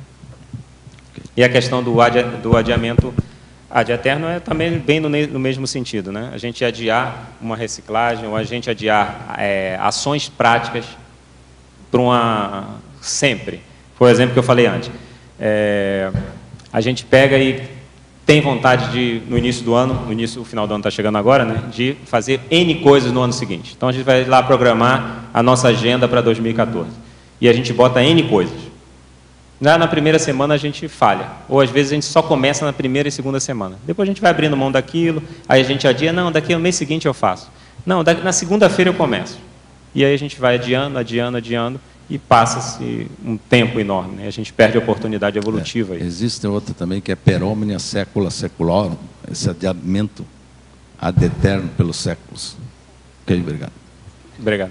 Professor Leonardo, poderia comentar para mim, adiar o início da prática da TENEPS? Qual a sua experiência? Qual o travão na maioria das pessoas sobre esse requisito aí? Eu botei aí, está na página 4, isso na autopesquisologia, né, o item 9. Adiar o início da prática da TENEPS. Se a gente fez curso intermissivo, é provável que a grande maioria das pessoas que fizeram, para não dizer uma totalidade, assumiram o compromisso de colocar em prática a TENEPS. E eu conheço pessoas que adiam esse início da TENEPS. E aí elas usam várias desculpas para essa questão. Tem gente que fica preocupada com as repercussões, ou não estou preparado ainda o suficiente, ou ainda não domino o EV de forma adequada, ou não tenho dupla. Então, a pessoa vai justificando esse não início por várias coisas. Independente disso, a pessoa tem que entender o seguinte: se ela entende a TENEPS, se ela quer colocar aquilo em prática, o quanto antes ela começar a fazer, melhor. Claro que ela vai calçar tudo. Lê o livro antes. No YouTube tem um monte de textos de falas, né, sobre TENEPS, tem os fóruns da TENEPS, tem vários conteúdos na internet lá, horas e horas e horas de estudo. Então, se informou o suficiente, por que não começar? Se a pessoa acha que aquilo tem a ver com a realidade dela. Então, é nesse sentido que eu coloquei. Por quê? A TENEPS, eu considero a TENEPS a técnica das técnicas. Então, se a gente trabalha com energia e faz a TENEPS, a gente vai limpar o nosso próprio rastro. E a gente não vai procrastinar aquele resgate daquela consciência que está na baratrosfera, que tem vínculo com a gente, que às vezes a gente colocou lá. A gente vai estar ajudando as pessoas que estão no nosso dia a dia, porque você vai repassar as pessoas que estão nas suas últimas 24 horas ali, que você vê que a pessoa não está bem. Né? Então, você vai estar jogando energia nessa pessoa, você vai estar limpando aquela pessoa para quê? Para que ela execute o que ela veio fazer. Então, você vai estar ajudando esse processo evolutivo. Então, escolher adiar a interassistência, a gente tem que pensar por quê. Por que a gente está escolhendo adiar uma prática interassistencial? Claro que cada um tem que ponderar aí o momento evolutivo que se encontra, tá certo? Não estou dizendo que todo mundo tem que começar a fazer TENEPS amanhã, não é isso. Mas, já tem condições mínimas e básicas para começar a fazer? A vida vai melhorar, a tendência é essa.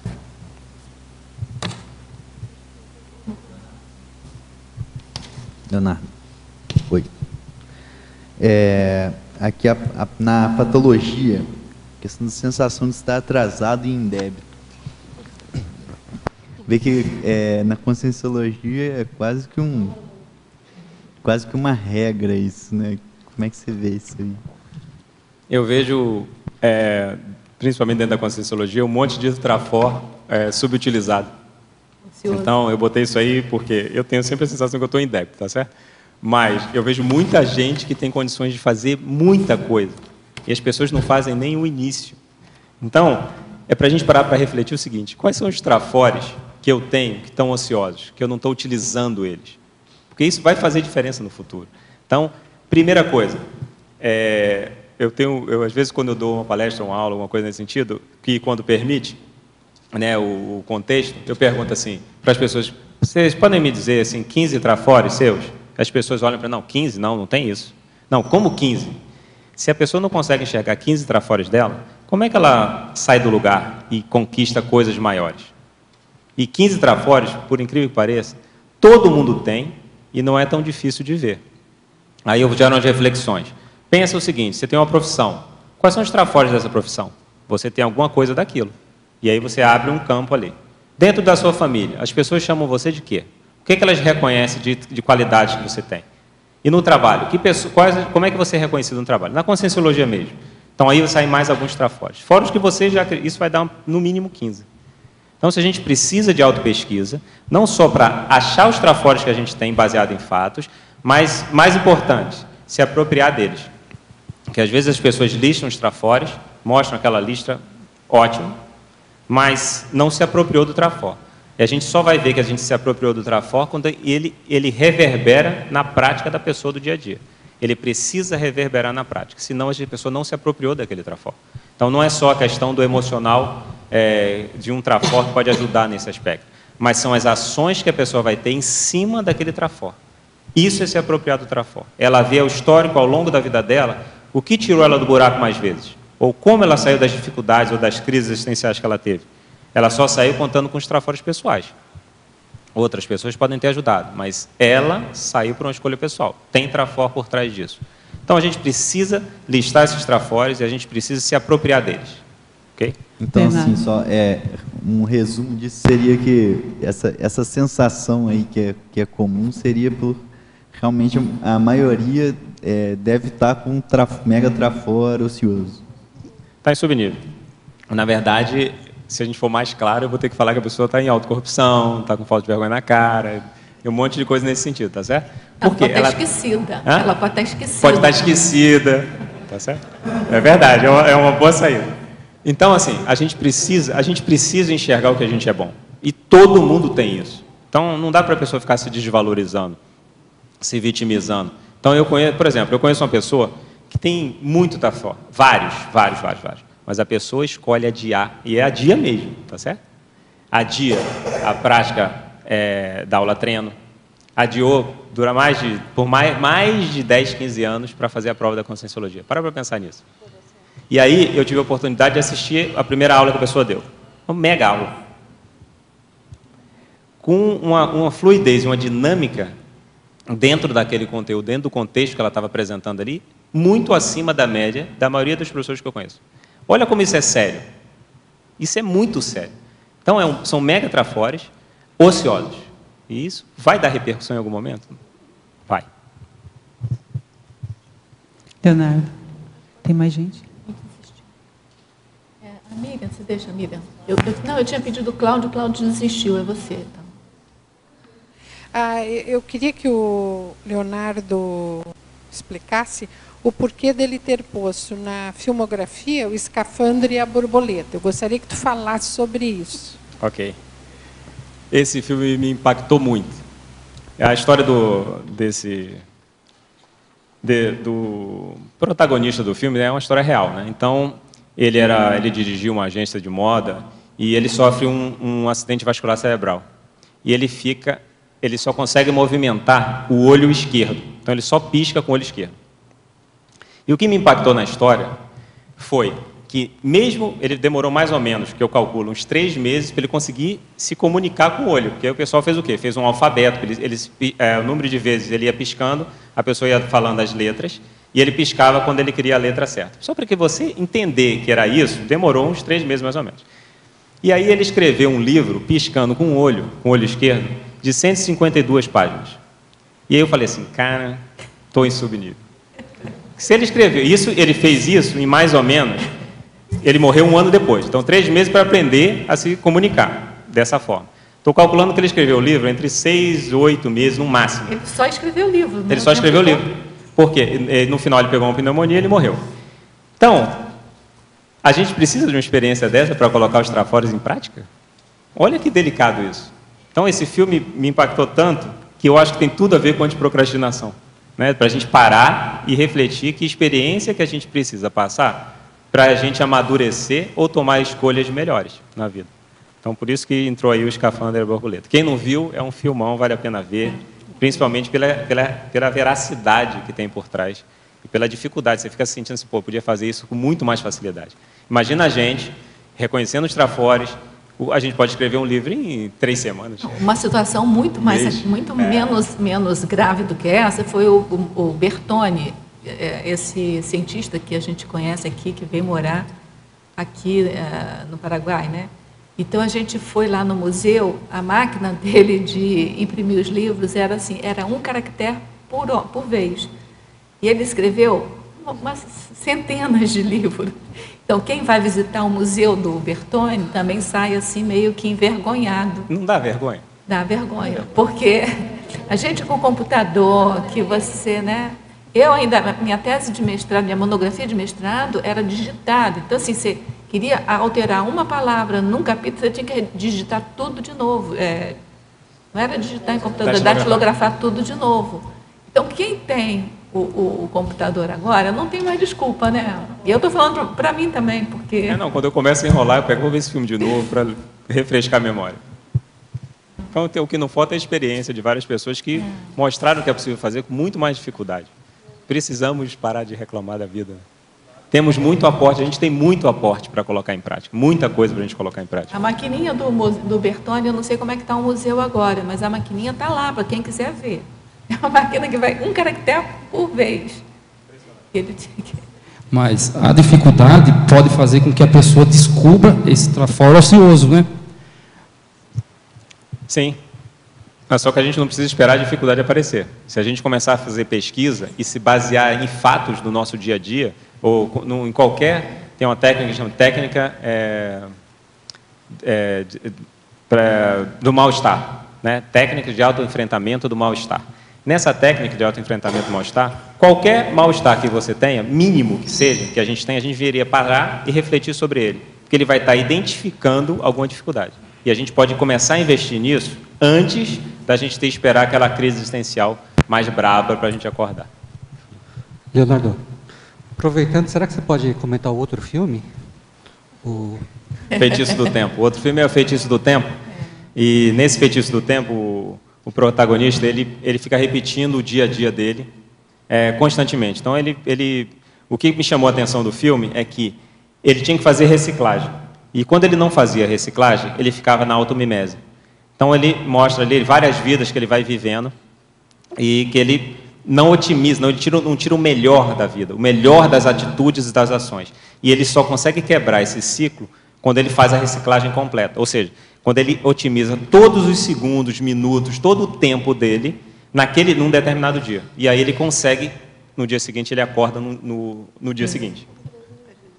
Ele não fica preso naquele dia. Então, até que ponto as nossas reciclagens aí a gente não vai repetindo ela nessa automimese, e a gente fica esperando realmente uma experiência mais difícil para que a gente pare e reflita sobre aquilo. Não precisamos desse tempo.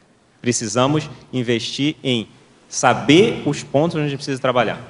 Se a gente souber só o básico, a gente enxergar o que a gente precisa de base, calcado em fatos, aí sim, e colocar isso em prática, a gente sempre vai ter coisa para trabalhar e a gente distancia da gente a possibilidade de passar por uma crise mais dura, ou um pedágio evolutivo mais duro para a gente amadurecer. Oi, professor Leonardo. Queria voltar àquele assunto que você falou, o trabalho é mero meio. Você podia aprofundar mais isso? Porque eu estou escrevendo verbete sobre trabalho e também eu tenho dificuldade de ver o trabalho fora do contexto da evolução, fora do contexto da reciclagem. Para mim, trabalho tem que estar associado com a reciclagem. Talvez eu esteja enganado ou me engano. O que eu acho legal do trabalho é a gente trabalhar numa área que a gente tenha prazer com aquilo. Eu acho que isso é fundamental. Quando eu falo que eu vejo o trabalho, na minha experiência, como meio, é que eu realmente vejo ele como simples meio. É um meio importante, eu chamo de simples, até para gerar uma reflexão nas pessoas. Mas é simples em que sentido? Ele tem que prover a nossa ProEx. Então, com tranquilidade, tá certo? Não, com sofrimento, não. Com tranquilidade, tem que ter um dinheiro tranquilo, tem que ter o lazer, tem que viajar, mas tem que estar o processo evolutivo por trás disso. Então, eu vejo ele como um meio. Por quê? Porque o mais importante foram os compromissos que a gente assumiu no curso intermissivo. A gente assumiu o compromisso. E esses compromissos que vão estar dizendo se a gente é completista ou não. A gente pode trabalhar em várias áreas. E a gente pode até ter programado isso. Mas os compromissos da ProEx, a gente vai ter que dar conta deles. E não vai ser um amparador que vai ficar cobrando da gente. A gente mesmo, quando dessomar e enxergar o que a gente não fez, isso vai dar repercussão. Então, a gente pode fazer muito mais. Então, o trabalho, ao meu modo de ver, eu trabalho numa atividade que eu realmente tenho muito prazer em trabalhar com aquilo. Então, eu converso com as pessoas, eu trabalho com acupuntura e dando aula de acupuntura. Então, eu realmente tenho prazer com isso que eu faço. E eu procuro associar isso ao máximo possível à minha ProEx. Então, em cada relação, em cada paciente que eu estou atendendo, em cada turma que eu estou dando aula, qual é o aprendizado que eu posso passar aqui nesse contexto, no contexto da acupuntura, que possa gerar reflexão e impactar as pessoas para um olhar diferente sobre a vida. E a acupuntura e os conteúdos permitem fazer isso, né? Que vão falar de energia, vai falar de corpo físico, vai falar de emocional, vai falar de racionalidade. Então, permite eu abordar isso. O que eu acho que é importante é as pessoas escolherem realmente profissões que tenham prazer. Se elas não têm prazer com aquela profissão, está na hora de mudar. Eu era farmacêutico, né? Eu sou farmacêutico ainda, mas eu não trabalho com farmácia. E trabalhei com farmácia há uns, mais ou menos, quase 11 anos, tá certo? Quando chegou com 7 anos, 8 anos, eu não tinha mais prazer em trabalhar com farmácia. Eu olhava o livro e falava, para que eu fiz isso? Não conseguia nem estudar, não queria mais saber daquilo. E eu falei, bom, tenho que mudar de área. Não sabia o que eu ia fazer, comecei a ficar atento a várias coisas, pesquisar, ler, e aí surgiu a acupuntura. Que realmente, gradativamente, é um trabalho, você não larga o trabalho, porque você precisa do dinheiro financeiramente. Então, eu programei a minha saída do trabalho, ainda trabalhei mais 4, 5 anos com farmácia, mais ou menos, e me preparei para trabalhar com acupuntura. Então, eu fiz uma docência superior para poder dar aula, fiz o curso para poder atender as pessoas, então fui me gabaritando para fazer aquilo. Então, depois que eu estava preparado, comecei a atuar nos dois lados. Fica sobrecarregado no início? Fica. Mas depois de um tempo eu consegui sair e não trabalhar mais com farmácia, que não era mais meu foco. Entendeu? Então, a gente tem que pensar nisso. Precisamos ter um trabalho que a gente tenha prazer. Em estrangeirismologia, na página 29, explique, por favor, o que é a transferência sine die. Eu acho que você já respondeu, né? Já. Mas dá uma apanhada geral aí. Essa transferência sine die é a gente procrastinar os nossos compromissos, sem data, né? Então, a gente não bota uma data para terminar ou para concluir aquele trabalho. Então, a gente precisou transferir alguma coisa, já indica que pode ter sido por falta de auto-organização. Foi isso? Não foi? Se foi, o que eu preciso calçar para evitar que isso ocorra novamente? E aí você adia aquele compromisso que você assumiu com você ou com outra pessoa. Mas coloque uma data, não se permita adiar por prazo indeterminado. E essa data tem que ser coerente. Às vezes a gente procrastina, bota uma data muito à frente, tendo condições de apresentar ou de realizar aquela conclusão daquele trabalho, daquele compromisso, bem mais cedo. É nesse sentido. Em Fatologia, página 29, segunda linha, gostaria que comentasse as ansiedades e angústias. Aí, quando a gente procrastina, que a gente sabe que a gente tem condições de realizar um trabalho, a gente assume, às vezes, o compromisso, ou, às vezes, a gente nem assume por medo, por qualquer outro motivo, é natural que a gente não tenha um bem-estar de ter concluído uma determinada atividade. E aí, o que é que vai acontecer? As pessoas vão ter algum nível de angústia. E a angústia, aí eu botei angústia, porque a angústia ela pode ter várias raízes para gerar aquela angústia. Então, são várias questões emocionais que podem estar sendo transparecidas como angústia. Então, é uma questão, aí eu vou citar algumas, por exemplo. É a pessoa que está angustiada e fica com a base em ficar se culpando. É a outra fica com sensação de frustração. A outra fica triste, entra num processo, às vezes, de desânimo, podendo desenvolver uma depressão. Por quê? Porque deixou o tempo passar, porque não assumiu o que precisava assumir. Então, é nesse sentido aí que eu coloquei as questões das ansiedades e angústias. Desculpa, só a ansiedade aí pode ser até a questão da pessoa não assumir o compromisso, sabe que tem que fazer e ela acelera, faz um monte de coisa, mas não faz aquela atividade. Então, ela vive correndo, mas sem um fim, sem uma meta madura. Olhando para uma meta madura, né? Sem olhar para essa meta madura. Ela faz tudo em volta, menos a meta. Patologia, página 29, final da 8ª linha. Comente, por favor, a escolha de vivenciar o ciclo multiexistencial pessoal, CMP, holomaduro, ao invés do primário. Isso também eu comentei. A ideia aí é a pessoa pensar o seguinte. O que ela está fazendo aqui? A primeira pergunta que ela tem que responder. E o que ela espera dessa vida? O que ela quer dessa vida?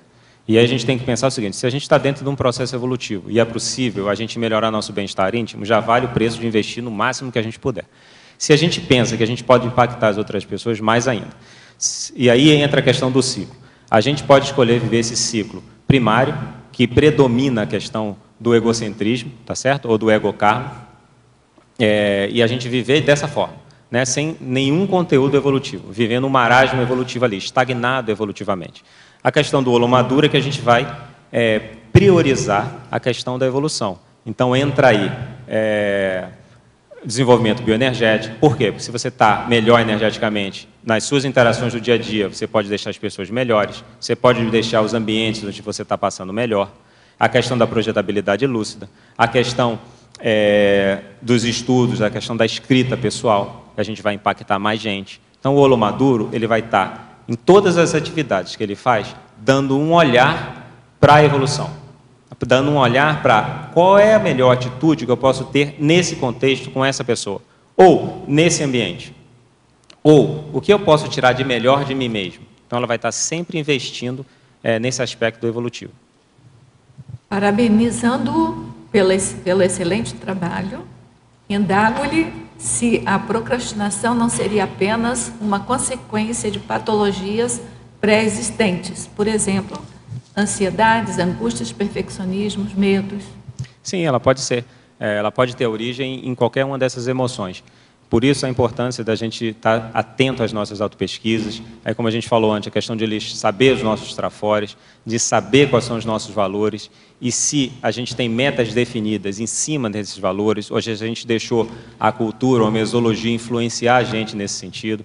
Então, a gente tem que pensar aonde a gente quer estar e como a gente quer estar e em que momento a gente quer estar. Isso está nas nossas mãos, a gente pode mexer nisso. Precisamos investir o máximo em ficar lúcidos para que a gente evite as ansiedades, as angústias. Vamos usar essas ansiedades, essas angústias, esse sofrimento, qualquer que seja ele, como desafio de autossuperação. Em vez de a gente ver de uma forma negativa, vamos dizer, pô, eu não gosto desse traço, não quero isso para mim. O que eu posso fazer para fazer diferente? Vamos investir nisso. É isso que vai chegar e vai tornar a gente uma consciência mais madura evolutivamente. Vamos usar nossos trafares, ou o que a gente não tem de positivo, e enxergar isso como desafio de autossuperação. Eu estou dando um exemplo assim, do que eu acho que é interessante, porque isso dá um ânimo. Se eu só enxergar como uma coisa, um fardo, a gente não vê o olhar traforista sobre aquele trafar. Quando a gente tem um olhar traforista, um olhar positivo em cima daquilo, a gente vê aquele emocional que a gente tem, que não é maduro, como um estímulo para que a gente supere ele.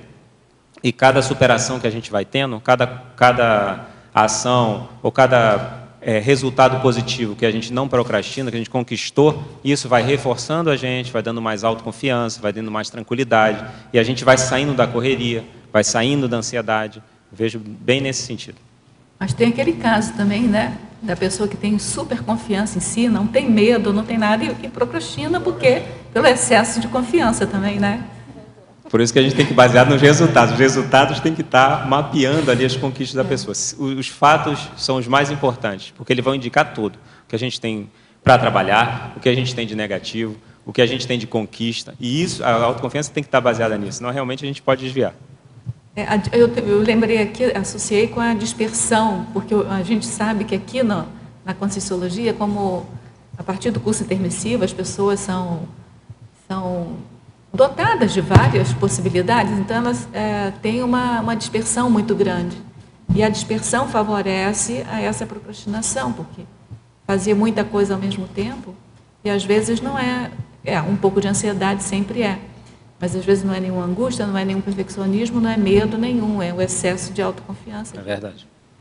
É possível colocar em prática a coloquiologia, ou seja, não deixar para amanhã o que pode fazer hoje, sem uma prévia autopesquisa sobre as causas determinantes da procrastinação? É a mesma pessoa que perguntou. Ok. Eu acho que é possível. Na página seguinte, na 2, eu botei lá na Principiologia. Eu botei assim, o princípio de não deixar para daqui a pouco o que é possível de ser feito agora. Por quê? Porque eu acho que a gente adia até o que a gente pode fazer. Não, amanhã eu faço isso, e a gente pode fazer em 5 minutos. E aquilo já podia ter feito isso. Gera um sofrimento, gera uma angústia. Então, isso vai depender de auto-organização. Então, a gente está organizado para colocar em prática as coisas que a gente pode fazer, ou a gente está adiando coisas que a gente pode fazer em 2 minutos, em 1 hora, e a gente está adiando para o dia seguinte. Sempre que a gente adia, a gente perde oportunidades, porque poderia acontecer várias coisas a partir daquela ação, né, de estar em dia com os compromissos assumidos. A gente adiou 1 hora, às vezes a gente perde aquela oportunidade. Passa a espiral evolutiva exatamente naquele momento, você vai ter que esperar um pouquinho mais para chegar àquele contexto de novo, nesse sentido. E às vezes no dia seguinte aqueles 5 minutos faz uma falta, né? Faz uma falta enorme. Enorme, né? Bom, outra pergunta aqui. Quando antecipamos crises existenciais, não estamos programando? A própria ProEx não é uma forma de antecipação? Como encontrar equilíbrio, evitando precipitação em contraponto com a antecipação? Ok, é uma excelente pergunta. Eu acho que essa questão a gente está realmente em dia com a ProEx. Se a gente estiver em dia com a ProEx, a gente naturalmente não vai ter ansiedade, angústia, não vai ter a sensação de estar em subnível. Por quê? Porque você sabe que você está fazendo o melhor que você pode dentro daquele momento evolutivo seu. Então, se você está atrasado com a sua ProEx, com a sua programação, com o que você assumiu no extrafísico, naturalmente isso vai dar algum desconforto emocional. Se você está em dia, você não vai ter esse desconforto. E isso eu acho que é um mapeador para a gente saber se a gente está em dia com a nossa programação ou não. Se a gente não está, realmente não adianta a gente sair estabanado, correndo, ansioso e tudo mais.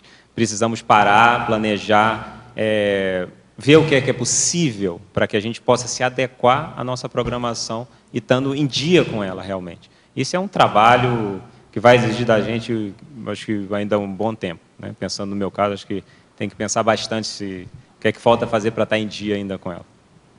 Leonardo, aqui na página 32, nas desculpas, né, parte das desculpas, é que você comentasse essa aqui que é bem comum, né, que é a 17, que talvez seja o exemplo máximo aí de Vou deixar para a procrastinação de autocorrupção. O 17, vou deixar para a próxima.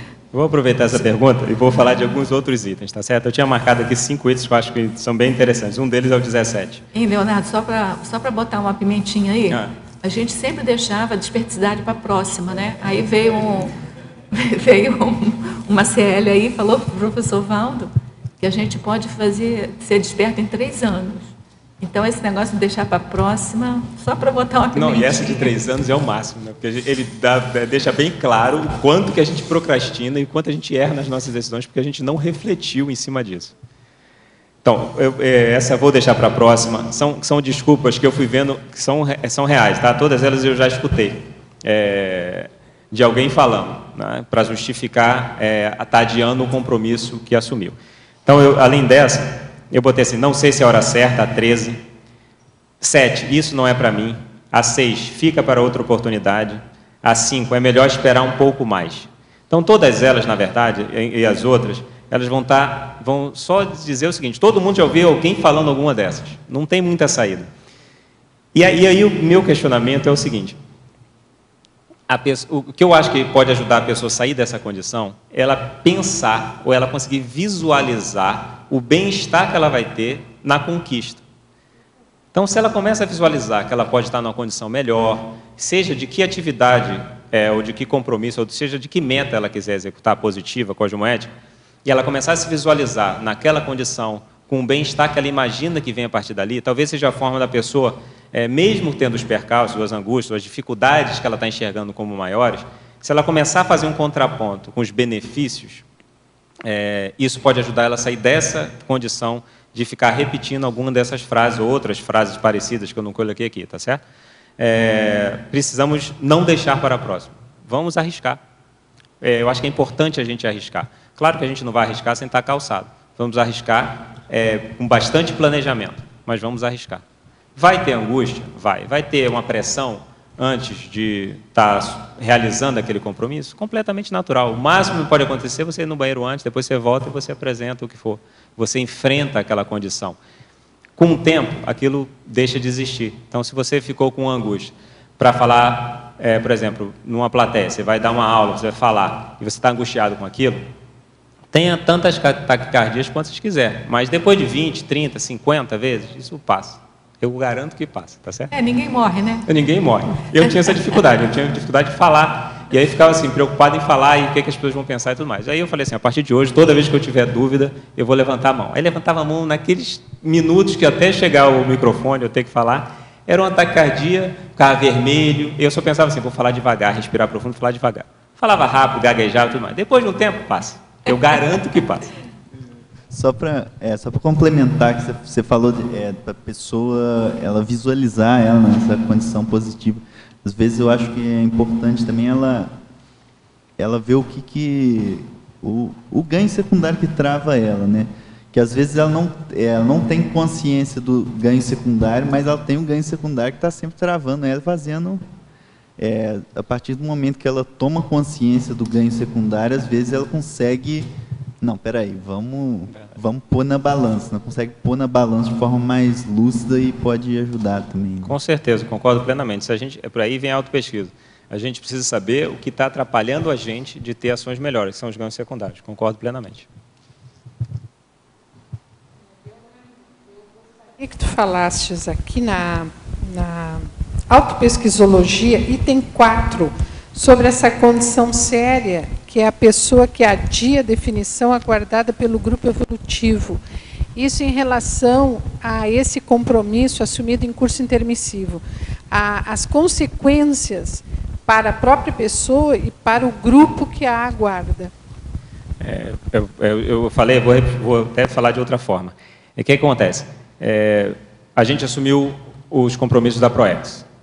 E a gente programou, às vezes, que a gente ia ter determinados trabalhos que iam contribuir para que a gente próprio resgatasse algumas consciências extrafísicas, que têm vínculo com a gente, que têm afinidade com a gente, que a gente, em outra vida, a gente prejudicou de alguma forma, criou uma interprisão. Então, muitas consciências, elas estão vinculadas energeticamente a gente. E, quando a gente escolhe mudar, quando a gente consegue colocar coisas positivas em prática, a gente muda a nossa vibração energética. A gente muda todo o holossoma de uma forma geral, né? Pensênica, emocional. E isso, naturalmente, vai reverberar com essas consciências que a gente tem algum vínculo energético não trabalhado. Então, elas estão esperando isso. Então, como a gente pode, quando a gente deixa de fazer uma reciclagem, por exemplo, a gente está impactando o grupo. Que aquela reciclagem é o exemplo que aquela consciência extrafísica ou intrafísica precisa para que ela tome um choque de realidade. Se essa consciência consegue fazer isso, eu também consigo. E, às vezes, isso vai permitir ela ser resgatada e ela poder cursar o curso intermissivo dela. Então, a gente tem que pensar que, sempre que a gente não tem a melhor ação, a gente está prejudicando não apenas a gente, mas as outras pessoas. Então, se a pessoa se movimenta melhor pensando no outro, ok. Não faça por você, faça pelo outro essa reciclagem. Faça pelo outro o posicionamento pessoal, para que você reverbere positivamente sobre essas consciências intro- e extrafísicas. E aí, o professor Waldo tem falado muito da questão da pré-intermissiologia. Então, a gente só vai poder continuar esse trabalho de resgate, vai ser consequência das não procrastinações, ou vai ser consequência do completismo nessa vida. Para a gente ser completista, a gente precisa não adiar decisões pessoais evolutivas. Então, se a gente quer atuar como líder assistencial na próxima intermissão, precisamos investir nessas ações aqui. Para isso, a gente vai resgatar consciências lá. E esse trabalho de resgate vai ser baseado na nossa teática. Precisamos ter a prática para poder fazer esse serviço. Ok. E ali na remissiologia, eu vi que você colocou o item 13, a síndrome da pressa. Você já se referiu à diferença entre o ansiosismo e a busca, né, a antecipação dessa crise existencial. E você não colocou aqui a sindromologia. Então, eu gostaria que você falasse sobre essa questão da síndrome da pressa. A síndrome da pressa tem a ver diretamente comigo, por isso que eu escolhi o verbete. Então. Eu acabo fazendo tudo acelerado. E eu acabo fazendo coisas que eu considero importantes, assim, evolutivas, de forma acelerada. Então, qual é o que eu vejo que é uma questão que eu tenho que investir? Eu penso no resultado, eu foco no resultado, mas eu não penso no meio. Então, eu não penso nesse aprendizado que tem no meio. Esse processo, eu não absorvo ele. Ele vai existindo, mas eu não consigo enxergar ele o suficiente. Então, eu faço tudo rápido para ter o resultado ali, para conquistar o que eu quero. E aí eu não percebo que, quanto mais eu faço isso, mais longe fica, né? No sentido de, se eu começar a valorizar o meio, as mini metas conquistadas para aquela meta final, isso vai tornar o trabalho mais prazeroso e talvez eu não precise correr tanto, né? Talvez eu não precise ficar tanto na pressa. Leonardo, aqui, só uma pergunta rápida. Fala novamente sobre o planejamento das metas, porque às vezes seguir a meta errada acaba não ajudando. Então, qual a melhor forma da pessoa estabelecer o que é prioritário, essas metas? Eu acho que eu vejo aí a coisa talvez mais importante, ela vê qual é o gargalo da vez. Porque esse gargalo da vez está impedindo ela de enxergar N possibilidades novas. Então, investir nesse gargalo da vez. Como vai superar esse gargalo? A listagem dos trafores que a gente já falou. E esse planejamento é fundamental. Não só o planejamento do dia seguinte, né, que evita a pessoa de entrar na correria, mas esse planejamento de aonde eu quero estar daqui a 6 meses, aonde eu quero estar daqui a 1 ano. A gente precisa se planejar para isso. Eu botei aí a técnica de mais 1 ano de vida. Isso ajuda muito a evitar a dispersão e a gente ter foco no que a gente precisa fazer. Né? Se a gente realmente considera que a gente vai dessomar, vai morrer em 1 ano, o que é importante a gente limpar para que a gente chegue no extrafísico sem problema? É a reconciliação que está pendente? Vamos investir nisso. Vamos acelerar nesse sentido, né? Sem ansiedade, mas acelerando. Né? Isso para mim é difícil, mas a gente consegue fazer. Ansioso não, a gente consegue fazer. A gente está com tempo acabando, faz rápido a sua pergunta, por favor. Seria, na verdade, a respeito do processo de reciclagem, como fixar um novo ato até ele virar um hábito mesmo? Desculpa, como? Fixar o hábito. Fixar um hábito. Repetindo ele um monte. Tem que repetir, não tem saída. Então é assim, nada. Vou dar o exemplo do verbete é fácil. Em vez de você faz o primeiro verbete, você tem mais dificuldade, rala mais, tem que refletir mais. O segundo já é mais fácil. Eu fico imaginando assim, quem já escreveu 50 deve fazer aquilo com o pé nas costas. Então esse hábito do raciocínio, da escrita, do foco, do detalhismo, já vai estar mais incorporado à pessoa. Então, vamos repetir hábitos saudáveis. Isso eu acho que vai ajudar um monte.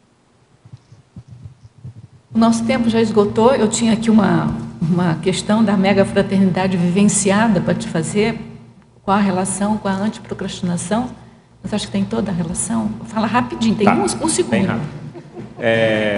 Essa questão da mega fraternidade, o que eu vejo é o seguinte: quanto mais a gente está lúcido para o impacto que é as nossas ações e atitudes, menos a gente procrastina, porque a gente sabe que vai impactar N pessoas à nossa volta. São as questões dos resgates, das consciências que estão esperando aquele exemplo novo ou aquela atitude nova que vai impactar elas. Então, a mega fraternidade passa por não adiar essas coisas. Eu acho que tem que estar com a mega fraternidade.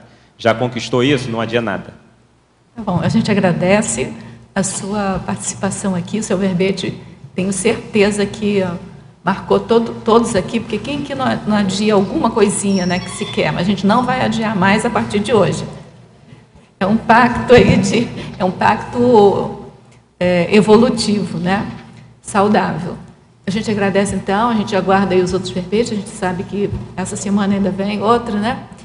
E a gente agradece a presença de todos vocês, o debate hoje foi bem enriquecedor, muitas pessoas perguntando. A gente agradece também as perguntas do teletertuliano, a participação de todos os teletertulianos. Nós aguardamos vocês nas próximas tertúlias e passamos então para os nossos comerciais. Obrigada, Rosa. Pontuações da tertúlia de hoje. Assinatura no livro de presenças 47, perguntas presenciais 31, perguntas online 12. Hoje nós teremos os seguintes recados: CAU, palestra e curso livre Autenticidade Consciencial, João Paulo, Consim Cobaia, Mara, opção pelo autodesassédio. Mas antes, com vocês, a professora Eliane dos Amigos da Enciclopédia. Boa tarde. Olha, depois desse verbete de hoje, eu tenho certeza que você não vai mais procrastinar a sua assinatura dos Amigos da Enciclopédia. Não dá mais, né? É impossível. Então, falando sério, isso é muito sério, o verbete muito sério, também o programa Amigos, ele é a base de sustentação financeira dessa mega estrutura que é o tertuliário, também do Holociclo e da Holoteca, instâncias que produzem enciclopédia da conscienciologia e patrimônios evolutivos de todos nós. Então, a gente espera a contribuição de vocês, esse recurso financeiro, que é uma adesão anual, além de você estar contribuindo na sua própria Maxi ProExis, no seu próprio autorrevezamento, você também acessa a Enciclopédia da Conscienciologia gratuitamente, faz o download. Você também acessa com exclusividade a Verbetomática, que é uma ferramenta de pesquisa aí nova que nós temos, exclusiva para os amigos, né? Também você acessa o Holoserver de qualquer lugar do planeta e hoje, quem não é amigo, só acessa dentro do Holociclo. Então, são muitos os ganhos e nós vamos se tornar, quem não é ainda, vai se tornar amigo da Enciclopédia hoje, eu tenho certeza. Vai ligar para o telefone 45 35 25 26 52 ou vai sair daqui e vai passar lá na recepção do CAEC e fazer a sua assinatura dos amigos. Muito obrigada. Boa tarde a todos. Em nome do IPC Goiânia e de Editares, venho convidá-los a todos para não adiar mais, não procrastinar mais a sua autenticidade consciencial. Pessoal, nessa quinta-feira, quinta, sexta e sábado, teremos uma palestra gratuita com o autor Tony Muscoffis e eu queria convidar vocês para participar. Vai ser lá em Goiânia, na livraria FENAC, no Shopping Flamboyant, a partir das 19 horas. E na sexta e no sábado teremos o curso livro também com o autor. Será a partir das 9 horas, no Oeste Plaza Hotel, na Rua 2, número 389, Setor Oeste. Para mais informações, mandar e-mail no endereço eventos.iipcgyn@gmail.com ou entrar em contato com o pessoal da Editares pelo número DDD 45 2102 1407. Muito obrigada. Boa tarde, eu venho falar em nome da Conscius e do CAEC, do curso Consim Cobaia, que acontece mensalmente aqui em Foz do Iguaçu, e nesse mês de novembro vai ocorrer no dia 14, na próxima quinta-feira. O curso ele é ministrado por conscienciômetras, docentes da Conscius, e a gente tem um limite de participantes, que são 10 participantes apenas, com 3 campos de consciência cobaias, ou seja, são sorteios. Mesmo se a pessoa não for sorteada nesse, ela participar de um segundo e também não for sorteada, no terceiro ela tem direito a participar mesmo sem o sorteio. Então, às vezes, se a pessoa não é sorteada, é uma questão de tempo. Mas o curso também não precisa que você tenha respondido o conscienciograma inteiro, a gente tem uma etapa inicial que a gente dá as instruções e a pessoa preenche uma folha de avaliação que for do interesse dela, do momento dela, mais apropriada, para que ela, se for sorteada, passe pela técnica. Então, o curso vai ser agora, na quinta-feira, a partir das 3 horas, aqui no CAEC, e as inscrições são na recepção do CAEC. Obrigado. A CIP convida todos a participarem do curso Opção pelo Autodesassédio, com a professora EPICOM Adriana Lopes. Os tópicos são as ideações contra si mesmo, o autoassédio, as convicções equivocadas sobre as realidades, o posicionamento de não auto-vitimizar-se, as autorresponsabilidades pelo equilíbrio pessoal, as posturas pessoais autodesassediadoras, a meta da autodesperticidade. O curso acontecerá de 23 a 24 de novembro, começa sábado às 8h30, indo até às 18 horas, e domingo no mesmo horário. Será na sede da CIP. Informações pelo telefone 45 2102 1421 após as 15 horas ou acip@cip.com. É um curso sem pré-requisito. Então não vamos mais também procrastinar a opção pelo autodesassédio. É uma escolha pessoal. Obrigada. Verbete de amanhã. Autoreflexarium botânico, especialidade autoexperimentologia, verbetógrafa, professora Dulce Down. Obrigada e boa tarde a todos.